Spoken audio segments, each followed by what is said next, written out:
There's no time.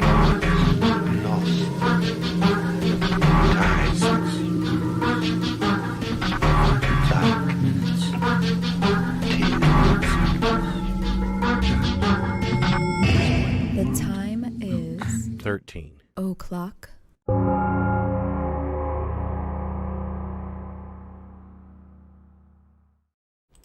Hey, you guys, what's going on? It's us again. What the hell day is it? It's Wednesday. That's right. It's the main show. Yeah, it's Wednesday. This is going to be a good show tonight. This is a good topic. We're going to do Reverend Moon and the Moonies. The Moonies. Yeah, what's it called? Something or other? Unification Church. Unification Church. Unification Church. He's trying to unify everything. He's the only man that fucking single-handedly, using psychic abilities, destroyed the Soviet Union. Yeah. Yeah, I mean, in the astral plane. Yeah. Like we said, it's really easy to story. say you did some ass kicking in the Yeah, astral plane. yeah. It's pretty good. It's a crazy, crazy story. I mean, you know what? I didn't know a huge amount about them. Like, I knew a little bit, but I was like doing research about it, and I was like, in some aspects, even though they are very, very Christian, they are also kind of like a lot like Scientology. Yeah. They are very, very similar in some ways. They're into psychic abilities and stuff, too. Psychic powers. Yeah, well, they're real into, like, spiritualism, and they think you can, right. like, channel dead people and all that kind of stuff. But I just meant from the point of view of Scientologists, like, having a whole bunch of front groups that you don't actually know are associated with them, having, like, a shit ton of money, like, diversifying into lots of different, kind of fields. Yeah. So they own like loads and loads of businesses and loads of other things that you might not know are associated with them. I didn't know they did that. Yeah. And honestly, it's weird because like some groups, which I'll mention a few of them later, they give money to the same groups as Scientology does. You know what I mean? It's really interesting, like some of the parallels. Wait a minute, hold on. Restate that. Some groups gives money. No, to I said no. I was trying to say like two sentences. At the same time. Okay. And you missed the middle part of the sentence. Okay.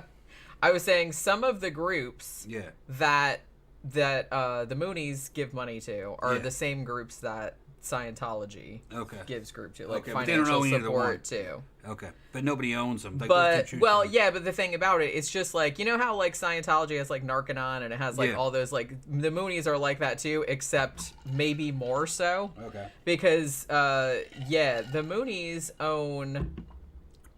I feel like it's funny because I didn't even realize, like I knew some of the shit, like I knew they owned the Washington Times and I knew all that kind of stuff, but some of the groups I was like, that's really interesting. They own all kind of shit. And a lot of it is in Asia, but a lot of it's over here too. And I think that really I feel like if you said it before 2022, because I think they got back in the news in 2022 because of the assassination of Shinzo Abe, the former Japanese prime minister, which had some ties in with this cult. So they kind of came back into the forefront then, and I think people started looking more into like all the shady kind of shit they were doing behind the scenes. But I think prior to that, if you'd said anything about it, people would be like, oh, that's the one with the weird like mass weddings and stuff like that, which it is, but they have all kind of like fucking political shit and all this other kind of stuff going on behind the scenes, and have done like since the 1970s, and they own like loads and loads and loads of different businesses.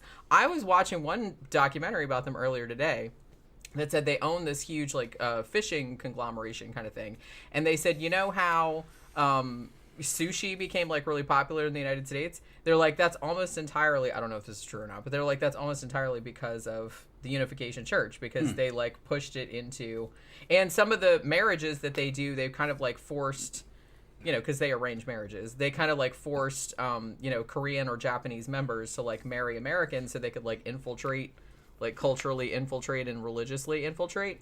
Yeah. Like that. That's not how they told the public what they were doing, though. Well, obviously. I don't think they even told the members that. No. I remember when all that was going down, they were just trying to make like racial harmony. They had massive interracial relationships and massive interracial marriages in a big like stadium, all simultaneous. It was a trip. And it was mostly white people and Koreans. Yeah. And this is a Korean religion. I don't know how big it is in Korea. I didn't see it when I was there, but it's probably pretty big. Much like Scientology, I yeah. feel like they inflate their numbers. Maybe. They kind of say, like on their Wikipedia page, they said, estimated 3 million. But from what I've read, they're like maybe more like 30,000. Yeah. Maybe. There's a lot in Japan, which somebody pointed out, and they said that was very surprising. Gramthers points out, I'm going to get into this like probably toward the end. They now run the Rod of Iron Ministries, the AR-15 church. Yeah, that's the youngest son. The that's Rod of Iron. It's some crazy shit. Yeah, It's some cool. crazy shit. All right. It's not as cool as it Not sounds. as cool as it sounds. It's actually kind of terrifying. What a lot of people don't realize is that Korea, when you think of Korea, a lot of people would think that it might be Buddhist, that might be a Buddhist country, or maybe something kind of like Korean Shinto or something. It's not. It's Christian. It's super Christian. Super Christian. People don't think of that. Well, they're that. affiliated. I mean, yeah. in this country, they're affiliated with a lot of like super right wing like religious groups over here, like anti-gay, anti-Semitic, all that kind of stuff. They're all in with that stuff over here. It's just the way the Koreans are. But they're in with all those groups in the United States too. Very homogeneous society. I lived there for a year. Very homogeneous, peaceful, but kind of in a way xenophobic. You know, if a Korean working girl gets knocked up, that baby is not going to be Korean. It ends up in an orphanage, and they send it back to the United States when it reaches 18.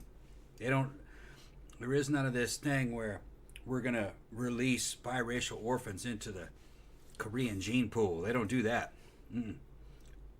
Now, if you were married to her, that's a different story, but I don't know if they actually get Korean citizenship. If they just don't play that. Not there. Yeah. It's an ethno state. Like most countries are. They just don't tell you that, but most countries are ethno states. Camp Guy said Marshall Applewhite and the Heaven's Gate cult was pretty weird. Yeah, we did a show about them not too long ago. I kind of feel like it was maybe a year or two ago. We did a show about them, didn't we? Heaven's Gate? Yeah, I think. Yeah, we did a show on that. Yeah. Ben says, what's weird about that? There's no sex or babies on the UFO. What's he talking about? Heaven's Gate. Oh, Heaven's Gate. Yeah. That's What is sex I and just baby? said that. I didn't really understand what he's talking about. Okay, I must have missed something. Because they were talking about, because, they all castrated themselves. Oh, okay. No, Remember that? that's funny. Remember Well, that? yeah, they were trying to be genderless. They were gender neutral. Yeah, they weren't imagining being gender neutral. They really were gender neutral. They cut that shit off. That's not unusual, though. A lot of cults were like that, going all the way back to ancient Rome. They had a cult where to enter that cult, you had to chop it off. I forgot what it was called. Somebody in the comment section might be able to look that up. And in the days that one was around, some guys, they would die during that process too. But it was like the ultimate virtue signal to chop it off in that Roman cult. Now the average Roman fucking thought that shit was ludicrous, but Well, it is ludicrous. yeah, that shit, but that was totally against everything Romans were about. They were extremely gendered. Well, I guess so that cult was kind of like very what do they call it? Counterculture. They're like, oh, okay, so we're gonna wipe gender out by doing this. Yeah, I wouldn't do it. You crazy? Well, the thing about it is that it's kind of I'm all about bodily autonomy, okay? It's just kind of like, hey, if you are into body modification, because I know some people are, and like some people get all like, it's like, they want their tongue split, or they want like, to embed horns in their head or get tattoos all over their body that look like puzzle pieces or something like that. It's like, it's your body, man. Like, do whatever you want with it. And that goes up to and includes castration. If you want to castrate yourself, then that is entirely up to you. I'm not going to tell you that you can't do that. It's your dick. I wouldn't recommend it. Well, I wouldn't recommend it either, but I'm not that person. But the thing about it is that I kind of feel like, I don't know, like, because I kind of feel like people that get sucked into these cults, I'm not sure, like, how much of their individuality they still retain. There you go. So, like I said, if you're just like a weirdo freak who's like, likes to perform at, the Jim Rose Circus or whatever, and you want to do like all this crazy shit, then that's you. I mean, that's you making that choice. You're not in like some weird group that's like telling you what to do. Right. You know what I mean? Yeah, I think in the case of these cults, like in ancient Rome, where they were doing that, I think it was peer pressure and just like cult indoctrination and insanity, mass insanity. You get people in a group, and then they start virtue signaling. That shit can turn into a goddamn circular firing squad where they do bad things to each other. Just ask Jim Jones. That's the same thing. Same thing. If a cult can get people to feed poisonous Kool-Aid to their children, they can get you to chop your fucking dick off. Well, yeah. I mean, that's really kind of a lateral move, isn't it?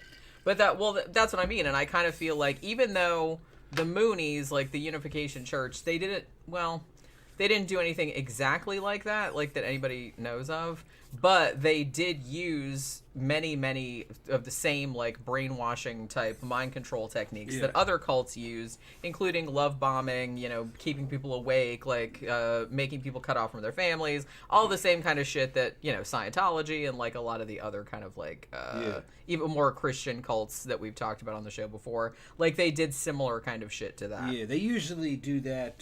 They justify it by giving it another explanation.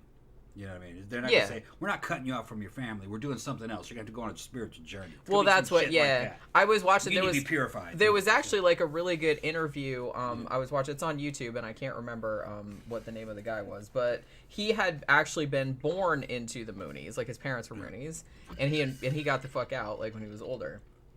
But according to him, he said, the phrase love bombing, which I think they kind of use like for a lot of cults nowadays, but he thought that originated with the Moonies, which is possible. And yeah, he basically said that's what they did. Like they would kind of, and they did that flirty fishing thing too. Like they didn't call it that, obviously, but it was the same kind of thing. Pimping for Jesus. Right. And that was just kind of like, he's like, they would approach, people like the members of the opposite sex that were attractive, and they would like approach you and say, hey, do you want, and they wouldn't bring up religion at first. They would just say, hey, you want to hang out, or you want to go to this picnic or whatever. And then like very slowly, they would just be like, oh, you should come on this weekend retreat with us. And then it's like, oh, let's go on this week-long thing. And then, like, eventually, like, once you were sucked in, they'd all be super nice to you. And, they would just talk to you like you were the most awesome person ever. And, like, once they kind of had their hooks in you like that, then they would kind of start, like, isolating you from a little bit, just very, very slowly. So I think that's kind of how... Because some people are like, well, how can you, like, let yourself get sucked into something like that? But... I mean, I could see I don't think it would happen to me because I don't like hanging out with people in general anyway. And as soon as somebody said, "Hey, want to go?" No, I don't. Just leave me alone. But you know what I mean? Well, that was Children of God, isn't that was called? What was that one called with the flirty fishing? What was the name of that? I think that was Children of God. Children of God. Yeah, flirty fishing wasn't so much pimping for Jesus; it was tricking for Jesus. They were actually to get donations for the church. The girls were turning themselves out, turning tricks. Yeah, that's wild shit, man. Yeah. Turning tricks for Jesus, and then give the money back to the church. Yeah. And then they try to get members that way too, but they were screwing for donations, and they would justify it with using religiously, and then underage shit going on, adults and children having sex and using kids as fucking lures to lure in adults, and just they were fucking vile. Yeah. Real vile. And like I said, even though I don't know, like I watched a little bit of an interview too with like a woman that had been married to, well, she didn't choose to marry the guy, but like it was arranged. But she married one of Myung Moon's sons. Yeah. And she said that motherfucker was abusive. Like he beat the shit out of her, like when she was pregnant, and like all this other kind of, she was a drug addict and all this other kind of shit.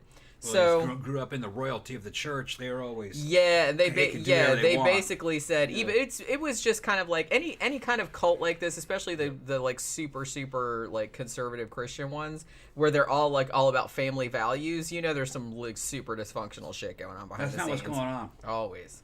Well, it's not just the Christians; it's all of them. Scientology's like that, and it's not Christian. It's super dysfunctional.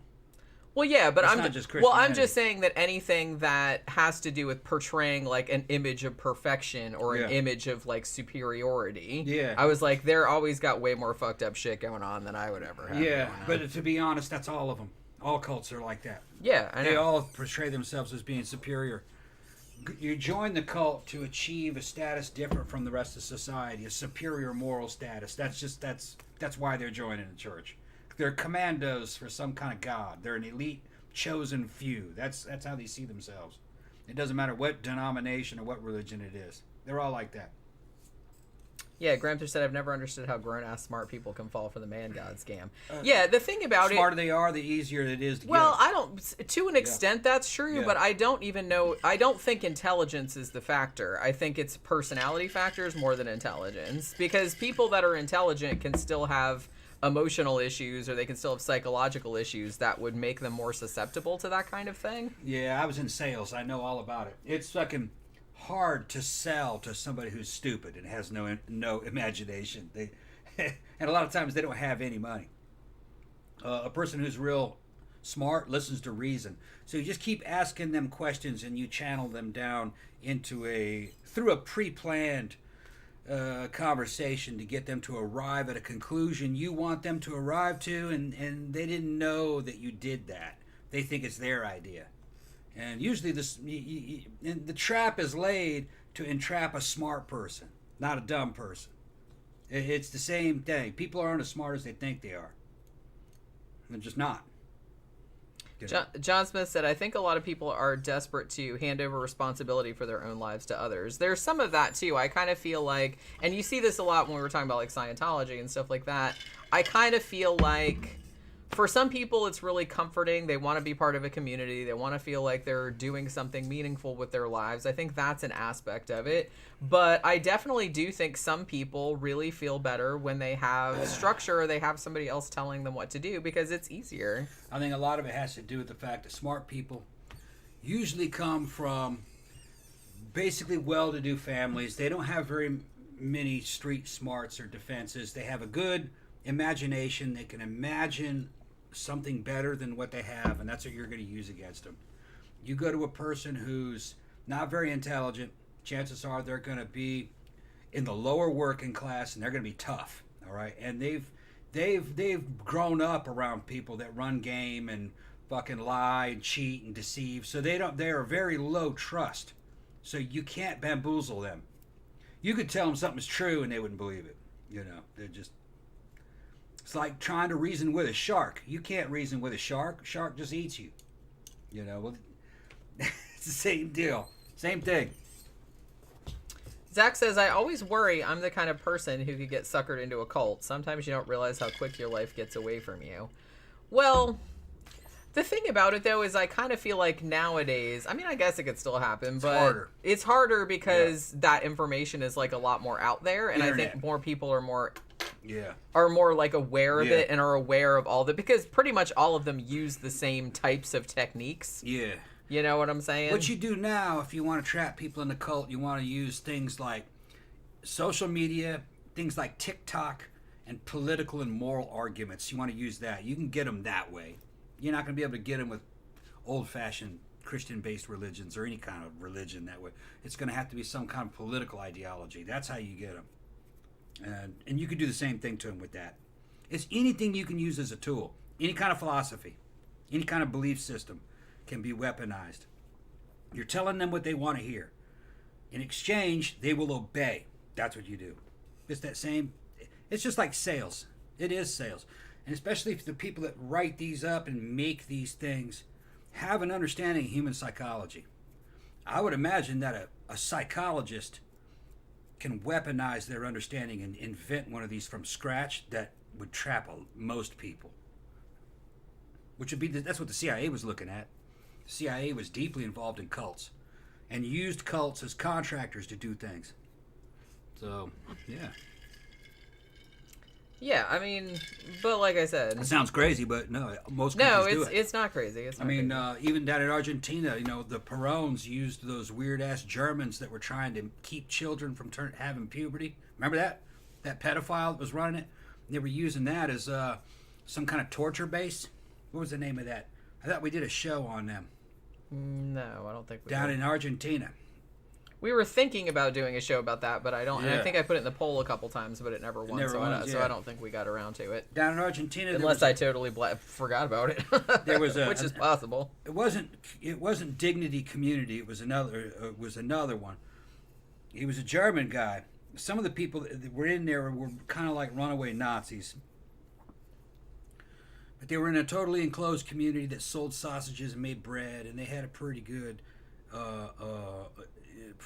relation with the outside world. And the guy who ran it, it was like a Christian cult. I don't remember which, probably Lutheran or something German. And he was a pedo, and he was trying to use medical understanding to keep children from going through puberty. Thereby, they would bypass the original So they would sin. stay hot.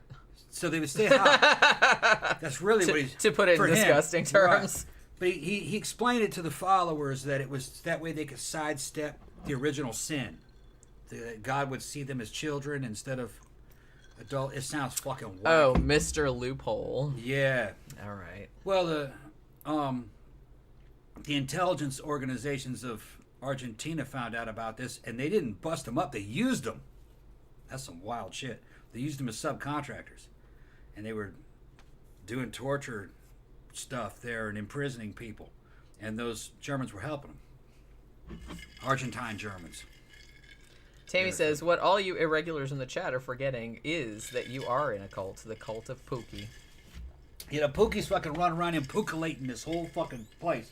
She's running around here throwing shit and fucking around and trying to distract me. Well, yeah, because as soon as she knows we're going to do the show, she's like, I want to come in. Because Yeah, she was just sleeping out in her cat tree, Yeah. but as soon as her little eyes popped open, She doesn't know then she jumped down. She doesn't know what a show is. She just thinks that we're talking at these lights.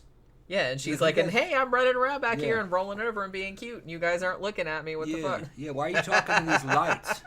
That's ridiculous. Why are you talking to somebody other than Pookie? Yeah. Aw, poor Who are you Pookie. talking to? Pookie does not have an understanding of the internet. She doesn't know. But probably every time we say her name, she's like, oh, Yeah. they're talking about me, because she Yeah. knows what her name is. Yeah. Thanks for calling her. She wouldn't, I mean, you know, Pookie doesn't mind. She's the head of her own cult, but she wouldn't abuse it. She's not that kind of kitty. I don't think she's that kind of kitty. I wouldn't know. All hail the overhead fan. Mark says, I've heard humans have a symbolic life that's usually filled by religion, philosophy, art, music, etc. Maybe this cult shit is like a twisted version of the symbolic life. I guess it kind of could be, because I don't know. I have met people that were really into, I don't know, like it's hard for me to say, because, you know, I was not raised religiously and I didn't really grow up around that, so it's like it all seems weird to me. But I've met people before that it seemed like that was all they were interested in. Like that's all they talked about was their church stuff, and they were like, which fine, okay, that's like what they were into, but I don't know. It just came across as really weird to me because I didn't grow up like that, you know what I mean? They're in there talking about politics and the politics is cults and QAnon and all that shit. Well, yeah, I would think so to a certain extent, but don't feel all superior because everything in a way is a cult, including corporations. Corporations also are kind of set up as a cult. The U.S. Army was a cult, all right? The airborne troops, the Rangers and Special Forces were warrior cults inside of another cult, okay? Everything is a cult.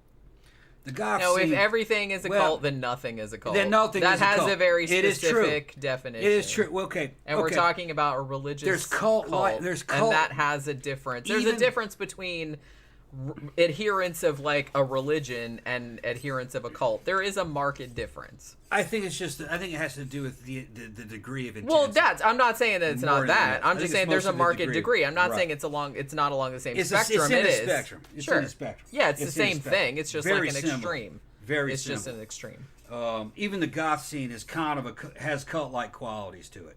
All right, but there's a difference between a religious cult and a cult. Do you know what I mean?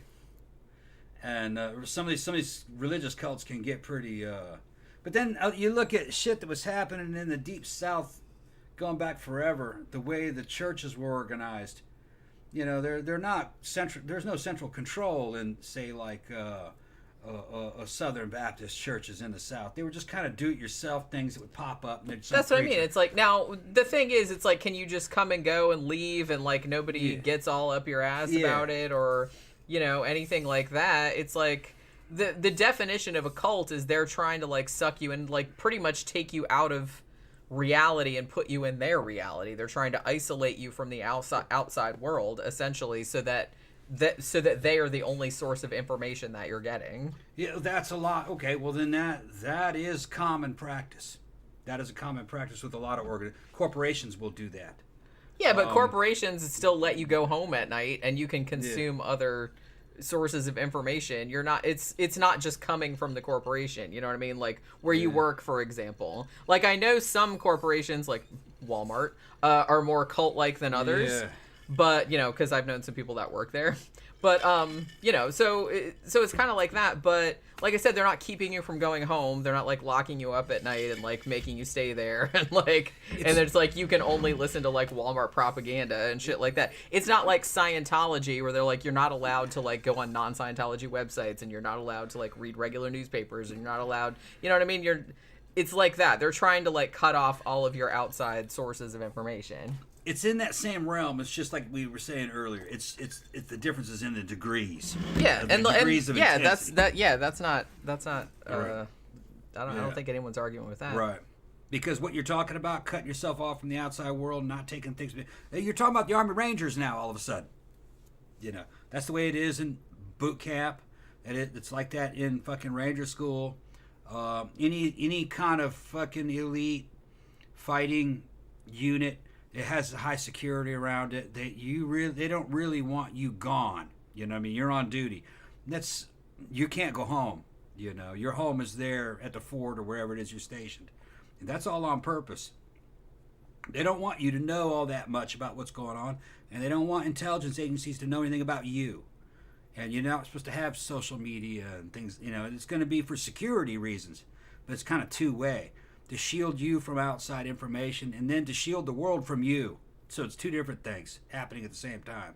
And also because, you know, they don't want foreigners to know about you. Because if they know where you are, they know where your unit is. You know?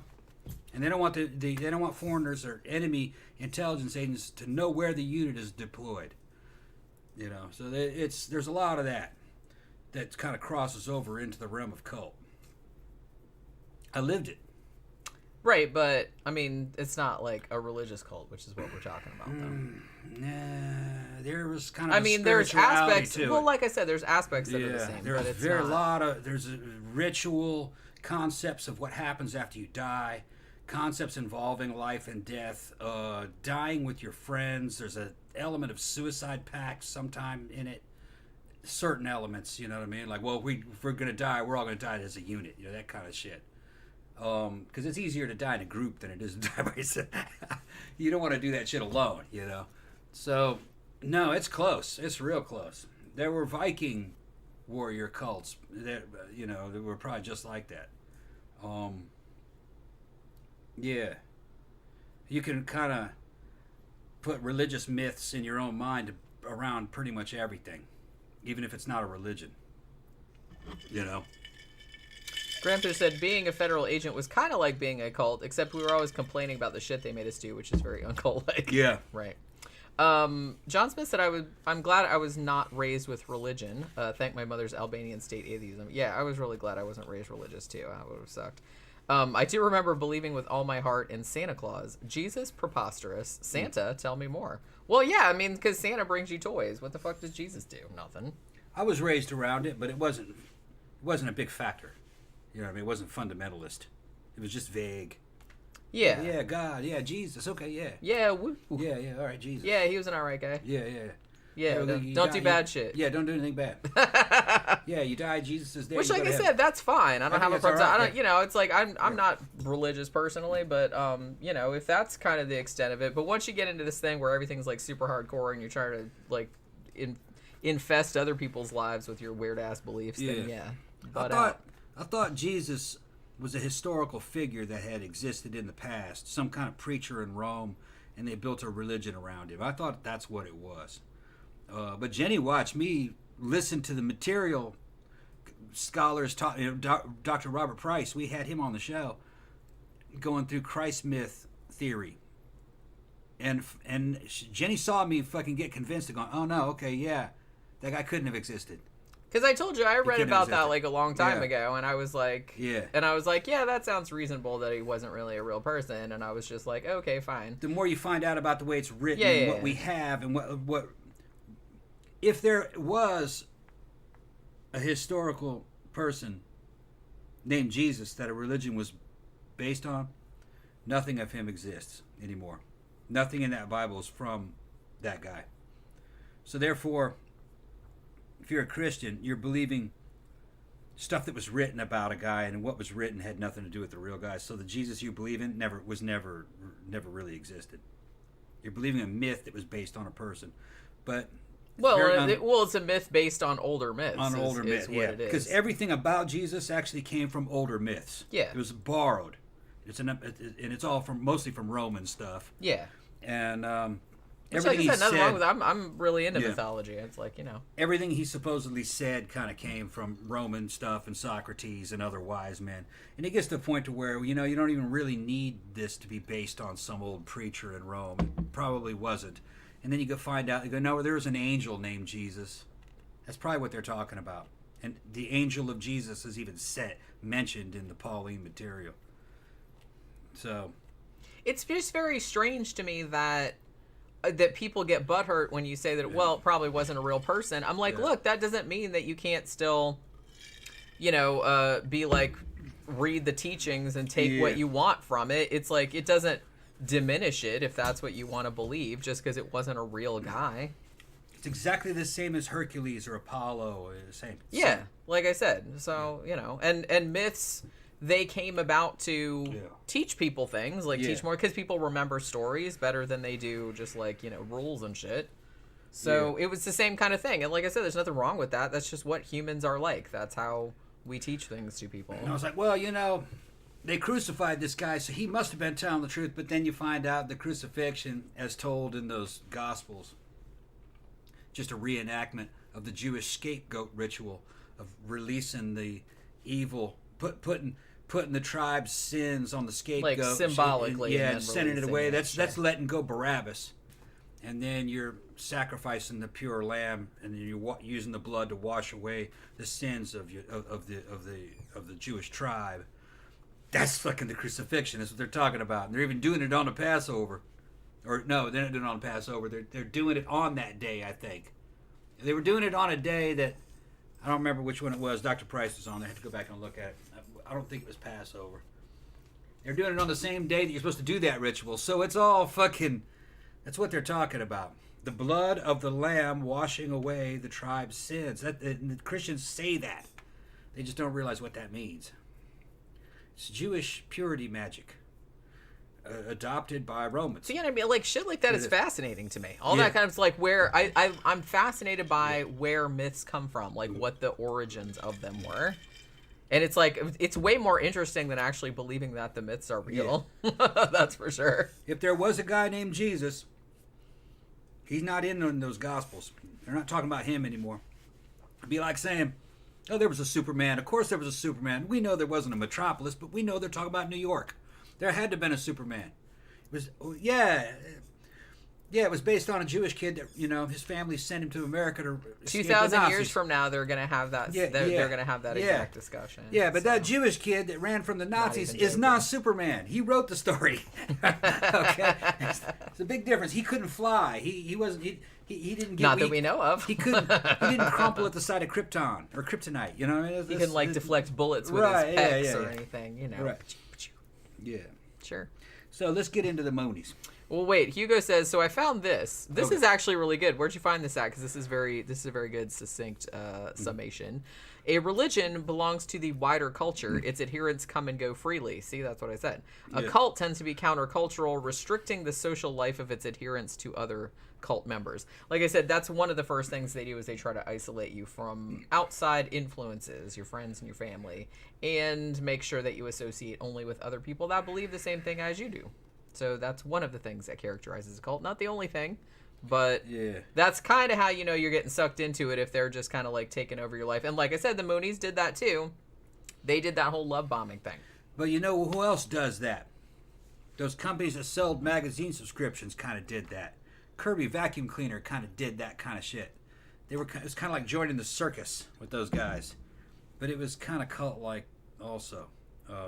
Although, like the I magazine said, subscription people. it would be different if you went to work like Yeah. you know, and they wouldn't let you go home, and they're like, you can only like associate with your coworkers. You can't see your parents or your friends or your spouse. Well, they anymore. always use subterfuge. When you joined the subscription selling companies. Not saying some companies wouldn't like to do that, because they absolutely would. When you joined the subscription people, first of all, you were probably semi-homeless when you joined and young. And then they put you on tour, so you were constantly touring around the country in a damn little bus. So that's how they kept you away from your family and other people, because you were on tour. You know, it's kind of like a traveling hippie cult, kind of. And they just drop you off, and you go out there and sell magazine subscriptions. They'd be out there for fucking months at a time. The Moonies also did that kind of stuff. You know how they would do. You know how sometimes like when, and they still do it nowadays. I don't know if it's Moonies.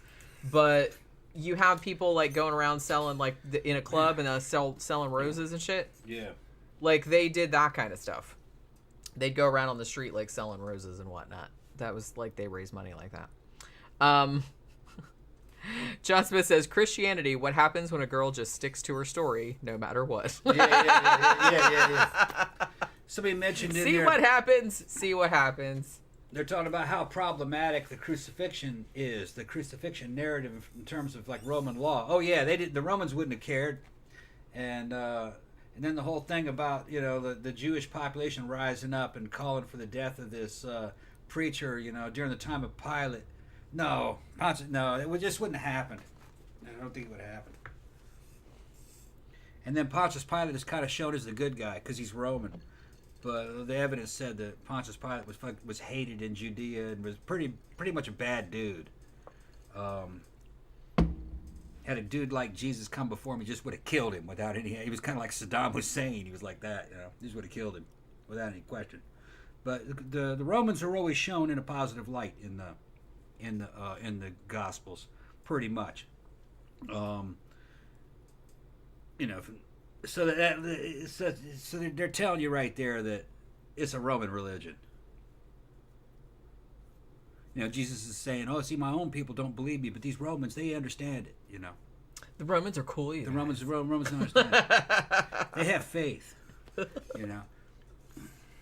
Yeah, some Roman was like, "Yeah, it feels like some fucking fanfic." He was right. Well, there's one little narrative where like some kind of Roman centurion asks Jesus, "Can you really heal my son? He's sick." And he's like, he goes, "Yeah, I can heal him." And he goes, "Okay," and he goes, "Okay, well, heal him then."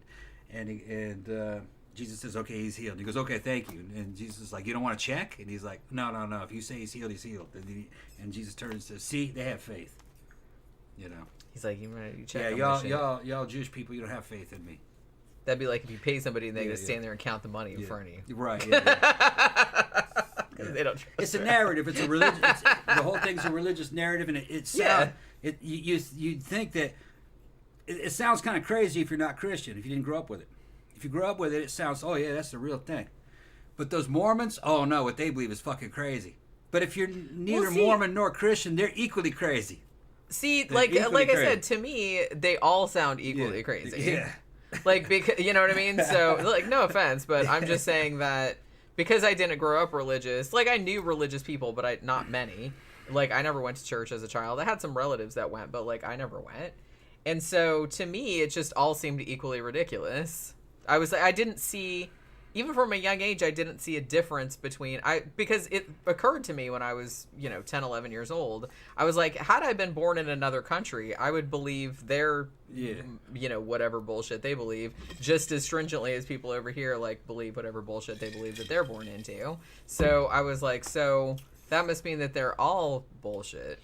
That was the conclusion that I came to. I always liked them.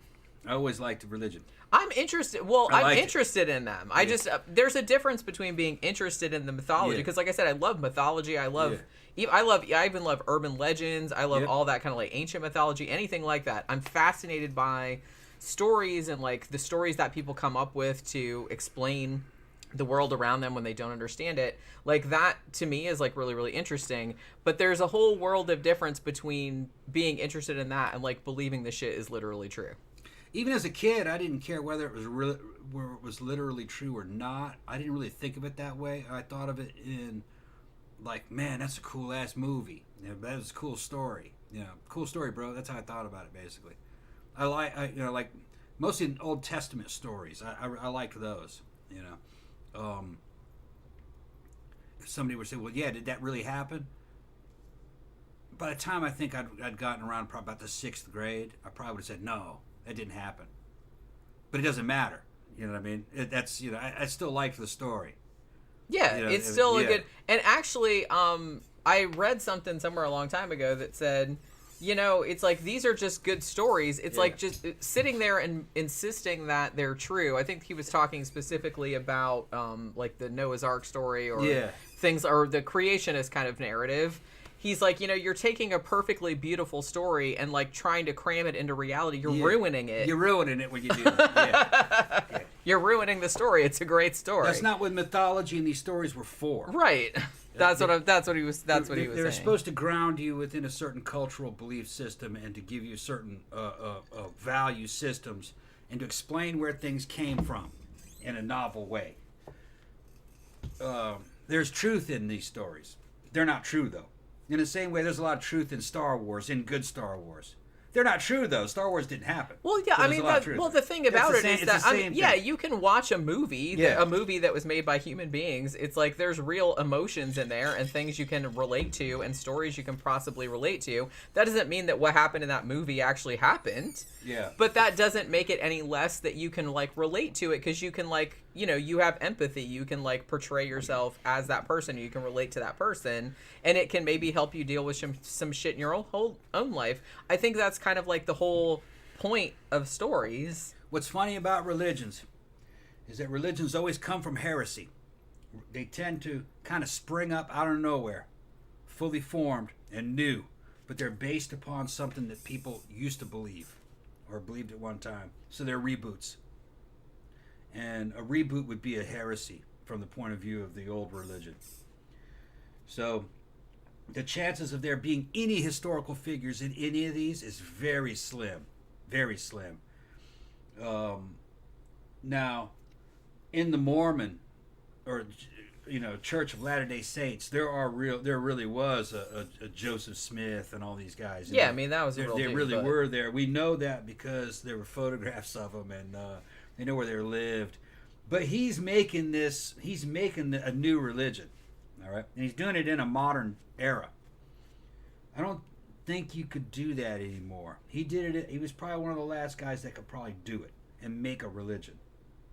And he didn't make it from scratch either. Yeah, he stole a bunch of stuff. Yeah. Well, nobody does, because nobody does. You take stuff that worked in Right. other contexts, like with other religions, and they just kind of cobble it together. You have to take things that people already believe. Right. Because so it was Christianity and spiritualism mixed together with some Masonic stuff because people believed in it.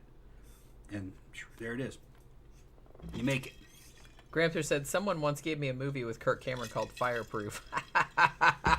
You watched it? Oh, that's my a Christian God. movie, isn't it? Yeah. About having a Christian marriage. Yeah. 2 hours forever lost. Yeah. I never sat through the whole entire movie, but I have watched a couple of like jokey, like atheist breakdowns of it, and that movie looks insufferable. It doesn't look quite as insufferable as the Kirk Cameron like Christian Christmas movie, which is called Saving Christmas, which I actually sort of want to watch, but I don't know if I'm quite that masochistic.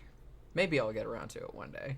It'd be great if like fucking Riff Tracks would do it, but I don't think they would, because that would probably be too controversial a choice to do. Like, maybe not. Maybe they'll get it. Maybe they've done it. I don't know. But old Kirk Cameron, poor motherfucker. Starring in these, Fireproof. He did one called... Was he in... There was another one, because he was in a bunch of them. I think there was one called War Room, too, that he was in. But I think Fireproof is kind of like the most notorious one, I guess, because of how bad it is. He had a porn addiction. That's right. Didn't he have a porn addiction in that one? Yeah. That was the porn addiction movie.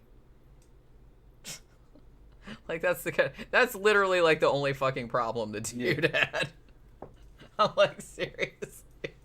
He had, like, a nice house, a nice family, and nice kids and everything. Oh, he just looks at porn a little bit too much. That it had to be this big fucking angsty bullshit about it. John Smith said, Saving Christmas is my #1 Christmas viewing. Like I said, I've seen clips of it, and I've seen, like, you know, funny, like, breakdowns of it, and it's like, I almost kind of want to watch it, but then I kind of don't, because I'll probably just want to, like, scream and hit the screen, you know. Somebody asked if Star Wars is heresy. What do you think? Wait, where? Hold on. I saw it, but I didn't. John Smith. Oh, so Star Wars reboot is heresy? Yeah. Definitely. New Star Wars is heresy. Fucking right it is. Gramther says, his porn addiction in the movie was looking at swimsuit models. Super lame addiction. Yeah. I mean, if you're gonna go the addiction route, at least fucking commit. I mean, if you're gonna have a porn addiction, get some fucking dirty ass porn up in there. Come on. Swimsuit models. It's like, ooh, he's looking at the Sears catalog. Scandalous. That was some, That's like all they could show, though. that was all they could show. That's like so fucking funny. That's like, I don't know why I just thought of this, but I remembered that like Ed Wood movie from the 50s where it's like they raided like a pornography studio, and the cops literally like come in there, and the dude is taking a picture of like 2 girls in bathing suits, like one-piece bathing suits, not even bikinis. And I'm like, what? And like I think it was on MST. So like Crow says, "Wow, if they snagged these people, think of all the arrests they could make at the beach." Yeah. You know what I mean? Because it's like they were just wearing fucking bathing suits. Ridiculous. Let's see. Ben says, I wish I could post memes here. I have one with Jesus saying, "Are you addicted to masturbation? Join me and we can beat it together." That's funny. Fucked up. One of my favorite Jesus memes, and I just remembered it because Facebook reminded me because I posted it like several years ago. It was that it's kind of like a famous painting of like Jesus being like ascending to heaven or something like that, and all the people going, "Ooh, he's ascending to heaven," and then he says something at the bottom like, "It's like, help me, you idiots, the aliens are taking it." And it's like, it made me laugh so hard like the first fucking time I saw that. But yeah, so all right. Hey Dave, what's up? Hello, you two. Just got out of work. Yeah, it's Wednesday, so is it karaoke night? I think it's karaoke night tonight. Do they still do karaoke at Mannequins on Wednesday? Yeah, I think they do. I think it's a popular night now, actually, based on some of the videos I've seen. We've been to it one time, but it was a while back. Yeah, they had like 6 people. And there was like nobody there. Yeah. And I was too. I wasn't drunk enough to participate. Yeah. I'd have to be like really drunk to do that. Let's see. All right. Okay, so I was like making sure that we had anything. So you want to talk about the Moonies? Yeah. Oh, before we do that, we got that's right. a new patron Okay. named Cammy. Okay. So welcome, Cammy. Thank you, Also, Tammy, who I think is here, she returned to Patreon. Okay, thank you. And came back. So thank you very much. We need new Cammy patrons. and Tammy. We need new patrons. Our patronage has slipped. We used to do like $600 a month on Patreon, which really helped out. We're now down to like 300. It took several years. Less than that, even. I think less than that now? I think it's like 250 now. 250. Ooh, yeah, it took a couple years for it to slide down that low. Some people, they got new ATM cards and they get kicked back, so that can happen. Some people just leave over time. Fucking hard times hit them. But we're always looking for new patrons, and Jenny could really fucking help. Use your help. Another thing that we did is that we got some Blu-rays. Did we announce the new Blu-rays that we got? Yeah, that's another thing I was going to do. Okay. And Louie, who I don't think is here. We said this on yesterday's show or Monday's show, I can't remember.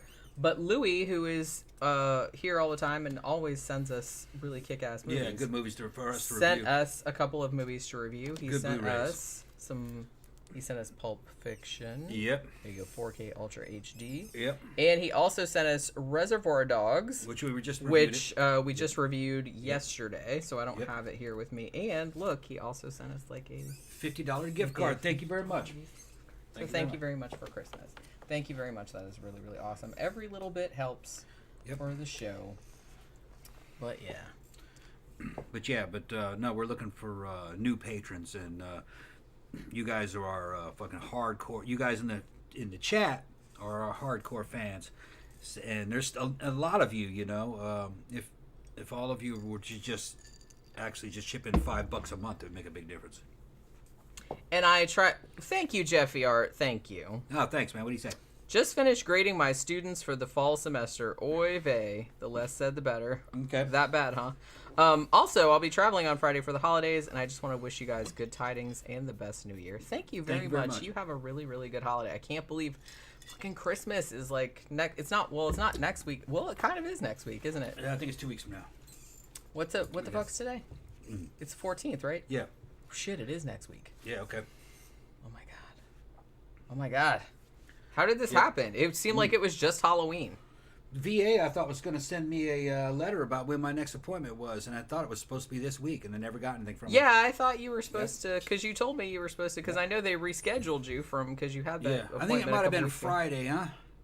I think it was supposed to be Friday. I don't know. But they said they would send me the confirmation letter. I don't have it. Did you even check the mail today? Yeah. Oh, Didn't get any mail So today. you didn't. We didn't get any mail today? Mm. That's unusual. Unless it came late. Doesn't usually. Yeah. Danny Rowling said, yeah, moderator Tila and Sandra are more than likely dead or locked up. Yeah, I don't know. Yeah, where the fuck are those two? I don't know. Maybe we set them to make them They've mad. been gone for a long time. Yeah, I haven't seen Tila or Sandra in a really long time. I mean, like I said, I'm pretty sure Tila moved, so I don't know. But I don't even think she's like commented on any of our stuff like either. Mm-hmm. Not that I remember. She was moving out of San Francisco. Hopefully she's all right. Yeah. And I hope Sandra's all right. Sandra's up in Germany. Yeah, she's in She's gonna Germany. be freezing her ass off, man. The energy bills are gonna be sky high this year. But that's, I mean, the thing about, I was always surprised she was here because Germany is like what would they be, like 6 hours later? I don't know. Even Sarah came back home. Remember Sarah? Oh. She got the German boyfriend? Who, that girl? Yeah. Oh, that girl. Sarah with a C. Oh, Yeah, she's back. great. She's looking for you. She's not.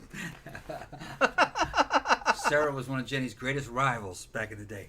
God, what a horrible. I don't hate a lot. Well, no, that's not true. I was going to say I don't Sarah hate a lot. got the man. I don't hate a lot of people, but. Sarah got the Jenny got the man. Sarah, Yeah, I was going to say, it was yeah, Sarah no, didn't no. get the No, name. Sarah was pissed that Jenny got the man. Yeah. But, I'd be on a date with Jenny and fucking Man, she Sarah. wanted to jump on your dick so hard. I'd- Back in the old days. Yeah, fucking. I'd be in the car running around with fucking Jenny, and fucking she'd call me on my phone and be fucking screaming at me over the fucking cell phone that I was with you. She's a lunatic. She was a lunatic, yeah. And She said that, well, one she night. wasn't my girlfriend. Either. No. She wasn't my girlfriend. Well, that's what I mean. Like, one Yeah. night we were coming home, like, poor Kaylee, she was in the back Yeah. seat of the car. That night we were coming home from the club, and she called you in the club. We were going through the McDonald's drive-thru, and she yelled. She said she was going to come to your house. Yeah, it says you're gonna come to my house and everything. And I was staying at your house. Yeah. I was like, man, if that bitch is in the bushes, I'm going to knock her Yeah. out. And she wasn't my girlfriend. I mean, I didn't even really go on a date with her. yeah, didn't you go I didn't out? even hit. No. Didn't you go out, like, one time? Yeah, I didn't even have sex with her. Yeah. You know. I don't know where she got that. She was a crazy person. And then she sicked her sister on me. She was legit. Her sister was crazy, too. Remember that? Yeah, I remember. How could I forget? We were in the club, man. Oh, I could tell Those you. two were fucking lunatics. Yeah. I don't know what their fucking problem was, man. God damn. How long ago was that now? About 10 years? At least. At least 10, yeah. Yeah, I think it was like 10 years. Something Anyway, she like moved that. off to Germany to be with some dude. She came back. Now she's back. She's looking for Jenny. Shut up. No, she's not. Looking for you, probably. Bitch, you. Looking for you, probably. No. Honestly, I see her. It's like, I think she was at iBar one time, like, not a couple years back. came That back was the for a last visit. time I see her, and She I came just, back like, for a looked at her, and I just rolled my eyes, like, huh. They used to push. She used to try to push Jenny off a stage. Yeah. Be up there on the stage, on the little boxes. Till I grabbed her and, like, they were up there fighting. put my fucking hand around her throat like that and squeezed. She didn't do that again. Stupid cow. That was some weird shit, man. That was like a fuck. Hey, don't play. I'll put up with a lot, but You push me past a certain breaking point. Yeah. I'm gonna knock your ass out. You know what I mean? Jenny, don't play that after a time. Jenny didn't play. Jenny, don't play that. Jenny threw her ass off the fucking stage. I didn't throw her off the stage. That's a lie. You pushed her off. I didn't push her off. She didn't fall off the. I just pushed her against the railing. Oh, okay. Yeah, that's right. And I just partially strangled her. That's right. You grabbed her by the throat. And she reported me to the bartender, Lee, who was our friend. And Lee told her to get the fuck out. And Lee told her to get the fuck out because Lee couldn't stand her either. Lee didn't like her either, yeah. Thank you, Zach. What's Zach Some say? folding money for Thank a you, pair I really appreciate. Thank you. You guys are awesome. Thank you very so much. much. You guys are awesome. You guys are awesome. We love hanging out with you. Ben says the hot crazy index in action. Yeah. She's kind of hot. She's actually a beautiful girl. Yeah, but she's just crazy. Tall, skinny. Not my type, really. I don't know what she looks like now. I haven't seen her in She looks the several same, years. exactly the She same. looks exactly the same. I kind of like short and voluptuous boobs, boobs, hourglass. I like hourglass. He likes boobs with a head. Boobs with a head And fucking legs. booty, big legs, little waist. Doesn't really matter what your face looks like to anyone. It does. Yeah, it I'm does. just teasing you. Yeah, it does. I'm just teasing you. And then, but that's physically what I like. I like variety though too, but that's like my main one. That's his main one. I like it like that. Jenny actually fit that bill. Jenny fit the bill, yeah. That's about it. Ben says head optional. Yeah, He's gonna get one of those weird sex toys that's Yeah. just like, I sold a couple of those when I had an Amazon sex toy store that was just like a vaginal area. Well, it wasn't just a vaginal area. It was just like a lower torso. Yeah. Let's call it that. yeah. With like a vagina hole and a booty hole. And I'm like, I get why they make that, but it's like, wouldn't it be kind of weird? I don't know. I think just that's like some weird serial killer shit. So like shading over into that. No judgment. Like if somebody has one of those, but A lot of my buddies are black. They tend to be ex-military black guys, and this has nothing to do with it. But I tend to kind of like the same kind of. I like the same white girls black guys like. So the full figure, not fat, just that. What they call thick today. I like thick, yeah. See, when I was a teenager, the only no white boys liked me. Thick is what I like.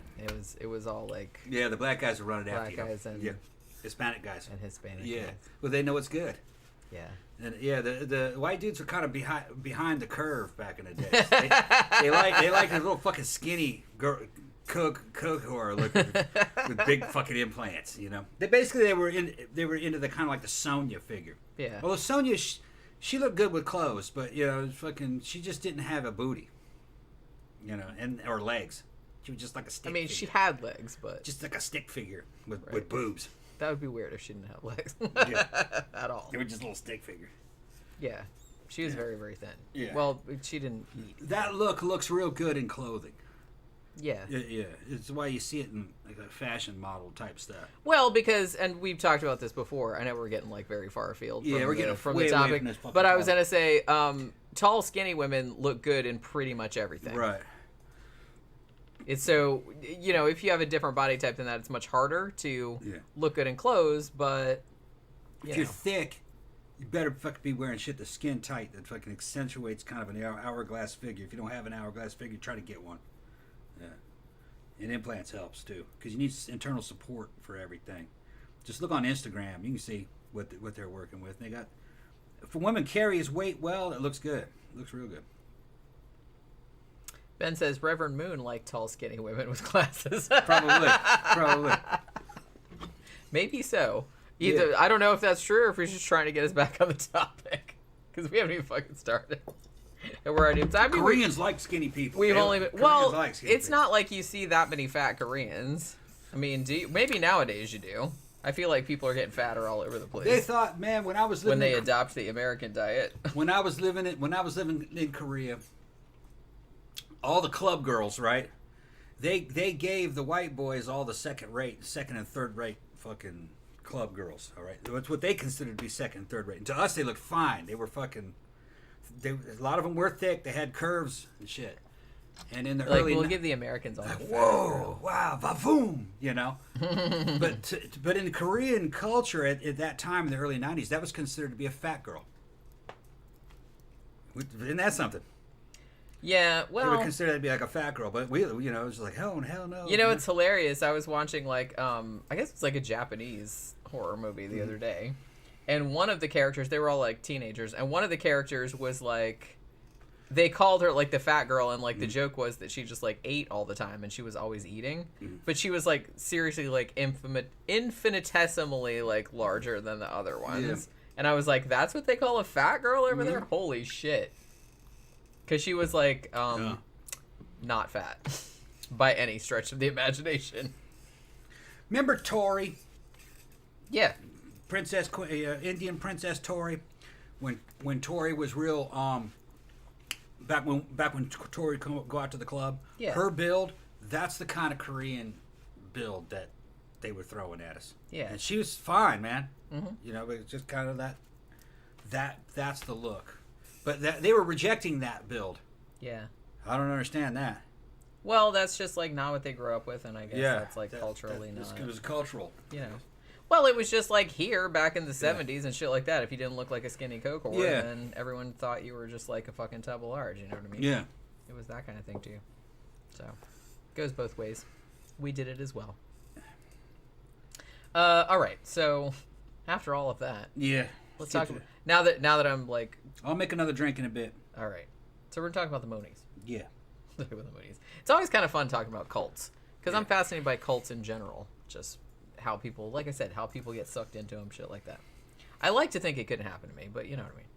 It could happen to anybody, I guess, but I'm not a joiner, so I guess that's kind of like a big thing. Can't happen to anybody. It happens to people, though. It couldn't happen to me.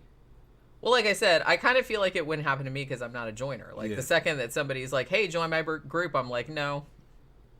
I know how they work, so I know what it is. Well, I know how they work too, Yeah. and I was around Scientologists, and like immediately I was like, "You guys are all fucking weirdos, and I don't want to like hang out with any of you ever." But I'm not, like I said, I'm not a joiner. I'm more of like a loner person. I don't really like being in big groups. It weirds me out. So I don't know if I'd ever really like want to get involved in anything like that. So obviously, Unification Church, which is kind of what it's supposed to. I guess nowadays, like Moonies is considered like a little bit derogatory, but normally I wouldn't be like an asshole and just like call people a derogatory name just like to be an asshole. But I don't know, it's a cult, so I'm not really that worried about it. So this was actually founded by obviously the Reverend Sun Myung Moon back in 1954 in Seoul, Korea. So, again, this is a very Christian cult, and some of the stuff that they believe is not... It's a little bit removed from maybe kind of like traditional Christian stuff, but not really that removed, like when I get into it. It's not really like all that weird. So, even though it started out in South Korea, and I kind of feel like that's probably where most of its adherents are nowadays, as well as Japan. They have a lot of adherents there as well. But they apparently have, followers everywhere. Although, as I said, not as many as they posit. I kind of feel like, much like Scientology, which this kept reminding me of for some reason, their Wikipedia page, like I said, they said, oh, we have 3 million members around the world, which possible. I'm sure that's possible. But I don't really know. I don't really know if there's really that many. Like I said, the numbers I saw were more like maybe in the US like 10,000, maybe. I don't really know. So it started out, like the name it started out as, was actually the Holy Spirit Association for the Unification of World Christianity, which, that's a mouthful. But in 1994, he actually changed the name of it to the Family Federation for World Peace and Unification. His kind of whole thing was he thought that he basically wanted to unite everybody under one religion, which, I can tell you right from this jump that's not going to work out, but okay. But that anytime anybody has an idea like that, I'm just kind of like, yeah, no, that's not going to happen. So like I said, largest number in South Korea and Japan. Now, as I mentioned earlier, which Tom amazingly did not know, but this church has a shit ton of front groups. And they have all kind of stuff. And a lot of the front groups, like a lot of them are kind of like political action committees and shit like that. But they also have like a bunch of other businesses that don't on their face have anything to do with religion. So you got to be really careful. And there's actually, I think there's a list, like Wikipedia has its own page of like all of the groups that are front groups for them. So like check that out like whenever you're getting, because I was like, it's too many to like list on here because it was like 1 million, and I was like, oh my god, that'd be like really boring if I just sat there and listed all that. But go and check, because there's like a fuck ton. There's a fuck ton. And some of it is like I said, some of it doesn't have anything to do with religion. Some of it is just kind of like, oh, they have like this, they own like an online encyclopedia, or they own like a ballet company or shit like that. It's like weird shit like that. They're sneaky like that. Like I said, very much like Scientology. Scientology's like that too. So basically, they're kind of referred to as the Unification movement. So the beliefs of this cult, I'm just going to call them a cult. I know we're supposed to call it like a new religious movement or a sect or whatever, but it's a cult, so that's what I'm going to call it. So the beliefs basically comes from this textbook, which was written by Moon himself, which is called The Divine Principle, because of course it is. Now, the beliefs kind of laid out in this book. They believe in a universal God, which, okay, that's not that weird. They're trying to start like a kingdom of heaven on earth. Again, not that unusual. They believe in the universal salvation of all people who are good and evil, living and dead. And, by the way, there was also somebody, we're not saying who, but someone that was born in Korea in the early 20th century that is basically like the second coming of Jesus, and he's like the Messiah. And he's come to like finish the job that Jesus couldn't finish, which I'll get into a little bit later. I think that Moon actually didn't come out and say, oh, by the way, spoiler alert, it's me. I don't think he came out and said that until like the 1990s, but I'm pretty sure that everybody was like on board with that kind of whole thing. Like he's hinting, it's me. Like, yeah. I'm the Messiah. Yeah. But yeah, it was that kind of situation. So Moon was actually born in 1920 in actually what is now North Korea. Now his big claim was that on Easter Day of 1936, when he was 16 years old, Jesus appeared to him, all right, and asked him to assume the responsibility for establishing God's kingdom on earth. It's on you now. He passed the torch along. Now, as I said, the Moonies have kind of like a spiritualist element to them as well, in the sense that they believe that they can communicate with dead people, and they can channel dead people. So Moon said that he had communicated with a whole bunch of other religious figures, including the Buddha and Moses, and also God himself, because of course. Yeah. And right to the boss. Him talking to all those people was what inspired him to write the book, The Divine Principle, because he was getting it all from high up, so you can't question him on it. That came out in 1973, by the way. Now, when he started his little sect in the early days in Korea, thank you, Zach. I find it funny how any new religion seems to get labeled a cult, and only the old religions get called religions. Yeah, I've seen it called, it's a little bit glib, but there's probably some truth to it. It's just like, religion equals cult plus time, Yeah. Which, to a degree, that might be true. Cult has a negative connotation, but I don't believe that's correct. And I think Jenny or somebody earlier gave a definition of what cult is, which doesn't quite match up with what I remember the definition of a cult was. A cult is nothing more than a small religion. It's smaller than a damn denomination. It was just cult. It didn't have anything to do with what its behavior was. Well, no, the thing about it was that... Well, the thing about it is that cult... It has two definitions that are both... Yeah, you can use it in the more general term. Yeah. Just meaning like a small... Although I think that most people, if they meant it like that, they would just say sect. you know, Yeah, because that doesn't have any baggage attached to it. But they're smaller than a sect. It was something. There was a damn system. It was systematized at one time, and it was old language. I think later on they started saying, well, it does this, it does that, it does. I remember it was just a very small religious organization. It was not, and what they're talking about, it was not, what do you call it? I don't want to say canonized. It wasn't recognized as a, what's the name of the fucking, when they, never mind. It wasn't big enough to be called a religion. A religion had to be big and old. A cult was very small. You're talking, you know, under a couple hundred. That's what a religion was, or that's what a cult was.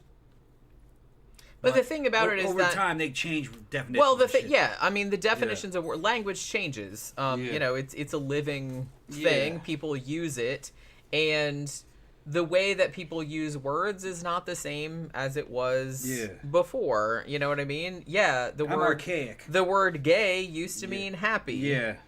So when you watch movies from the 1920s and somebody's talking about how gay something is, it's like we snicker because that's like that word doesn't mean that anymore. But at one time it did.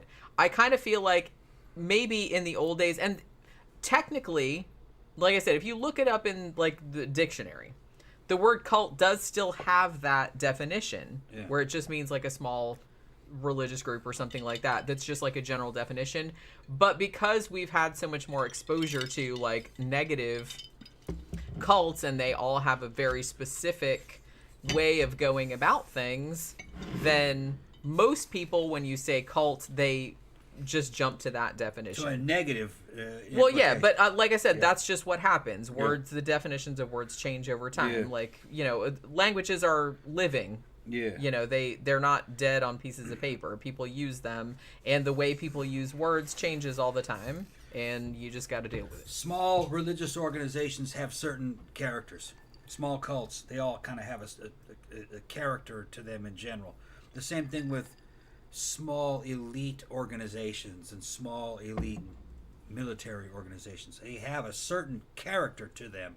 It's something about what happens between a small group of people that believe in something and all work together and live together and they're trying to get something done. That's why Scientology has the Sea Org and it's paramilitary, because there's a lot of crossover between the dynamic of a small military unit and a cult, you know, and a small religious unit. They're both on missions.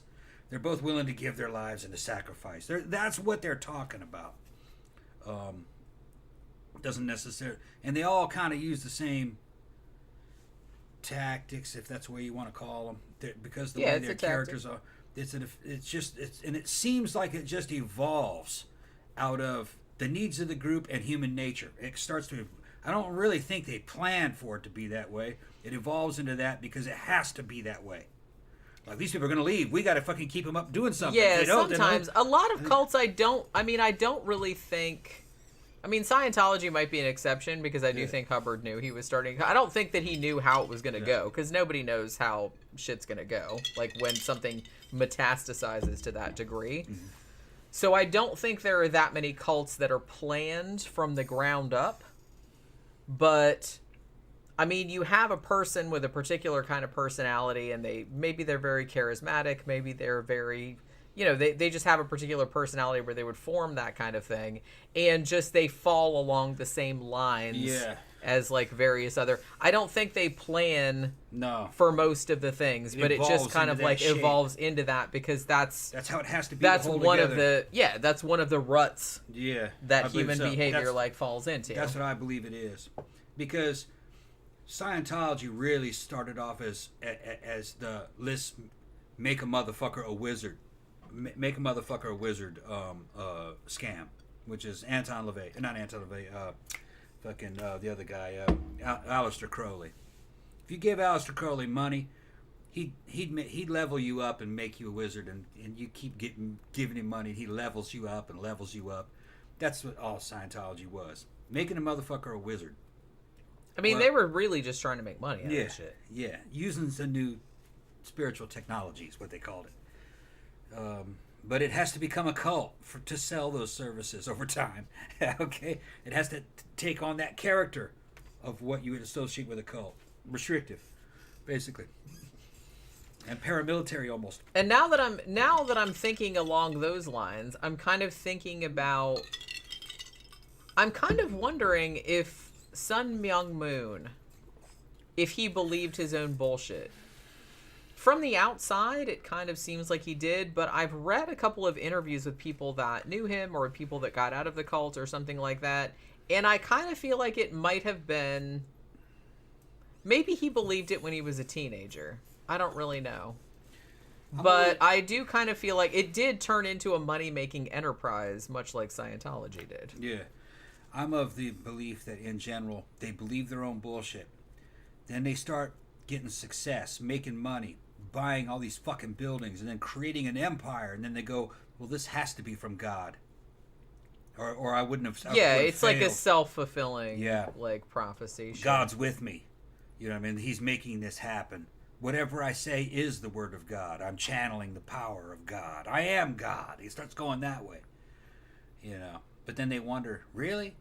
Or is this just, or am I just riding a wave that I've fucking created? Do you really think they have that much self-reflection?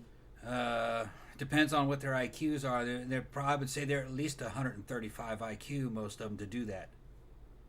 Because some of them I think they do. Like, which in a way, like, if they have the self-reflection, that means they're doing it for cynical reasons. If they don't have the self-reflection, then they actually believe their own bullshit.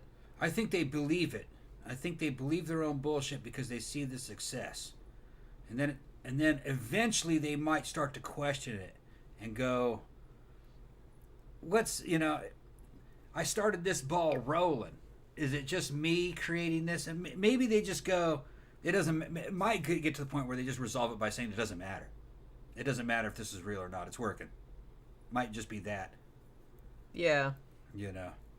I guess it's different in every situation, like, depending on the person, but... I kind of think Moon believed it. He did seem to. Yeah. Although... I'm pretty sure L. Ron Hubbard believed it. But I think he started off as a scam. Yeah, I don't think he believed it at first. No, and I think over time he believed it. Based on how he died, what they said about him. I believe that he believed it. That he thought he had conjured something that really existed. That, this is real. I channeled. If it wasn't real, of hilarious. This would have never worked. You know. It's kind of hilarious when you start some shit like that's all. I mean, it's kind of like fucked up too, but it's also kind of darkly hilarious, I guess. That like you start some cult that's like, hey, I'm just gonna like cha-ching, I'm just gonna like cash in on some like dumbasses. Yeah. And then you end up dying like in a trailer somewhere, like believing that you're actually like the fucking. He died in a trailer filled with fucking suitcases filled with cash. Basically semi-coherent, trying to channel alien souls and speaking to alien souls on an e-meter. Jesus Christ. Which tells me he believed that shit.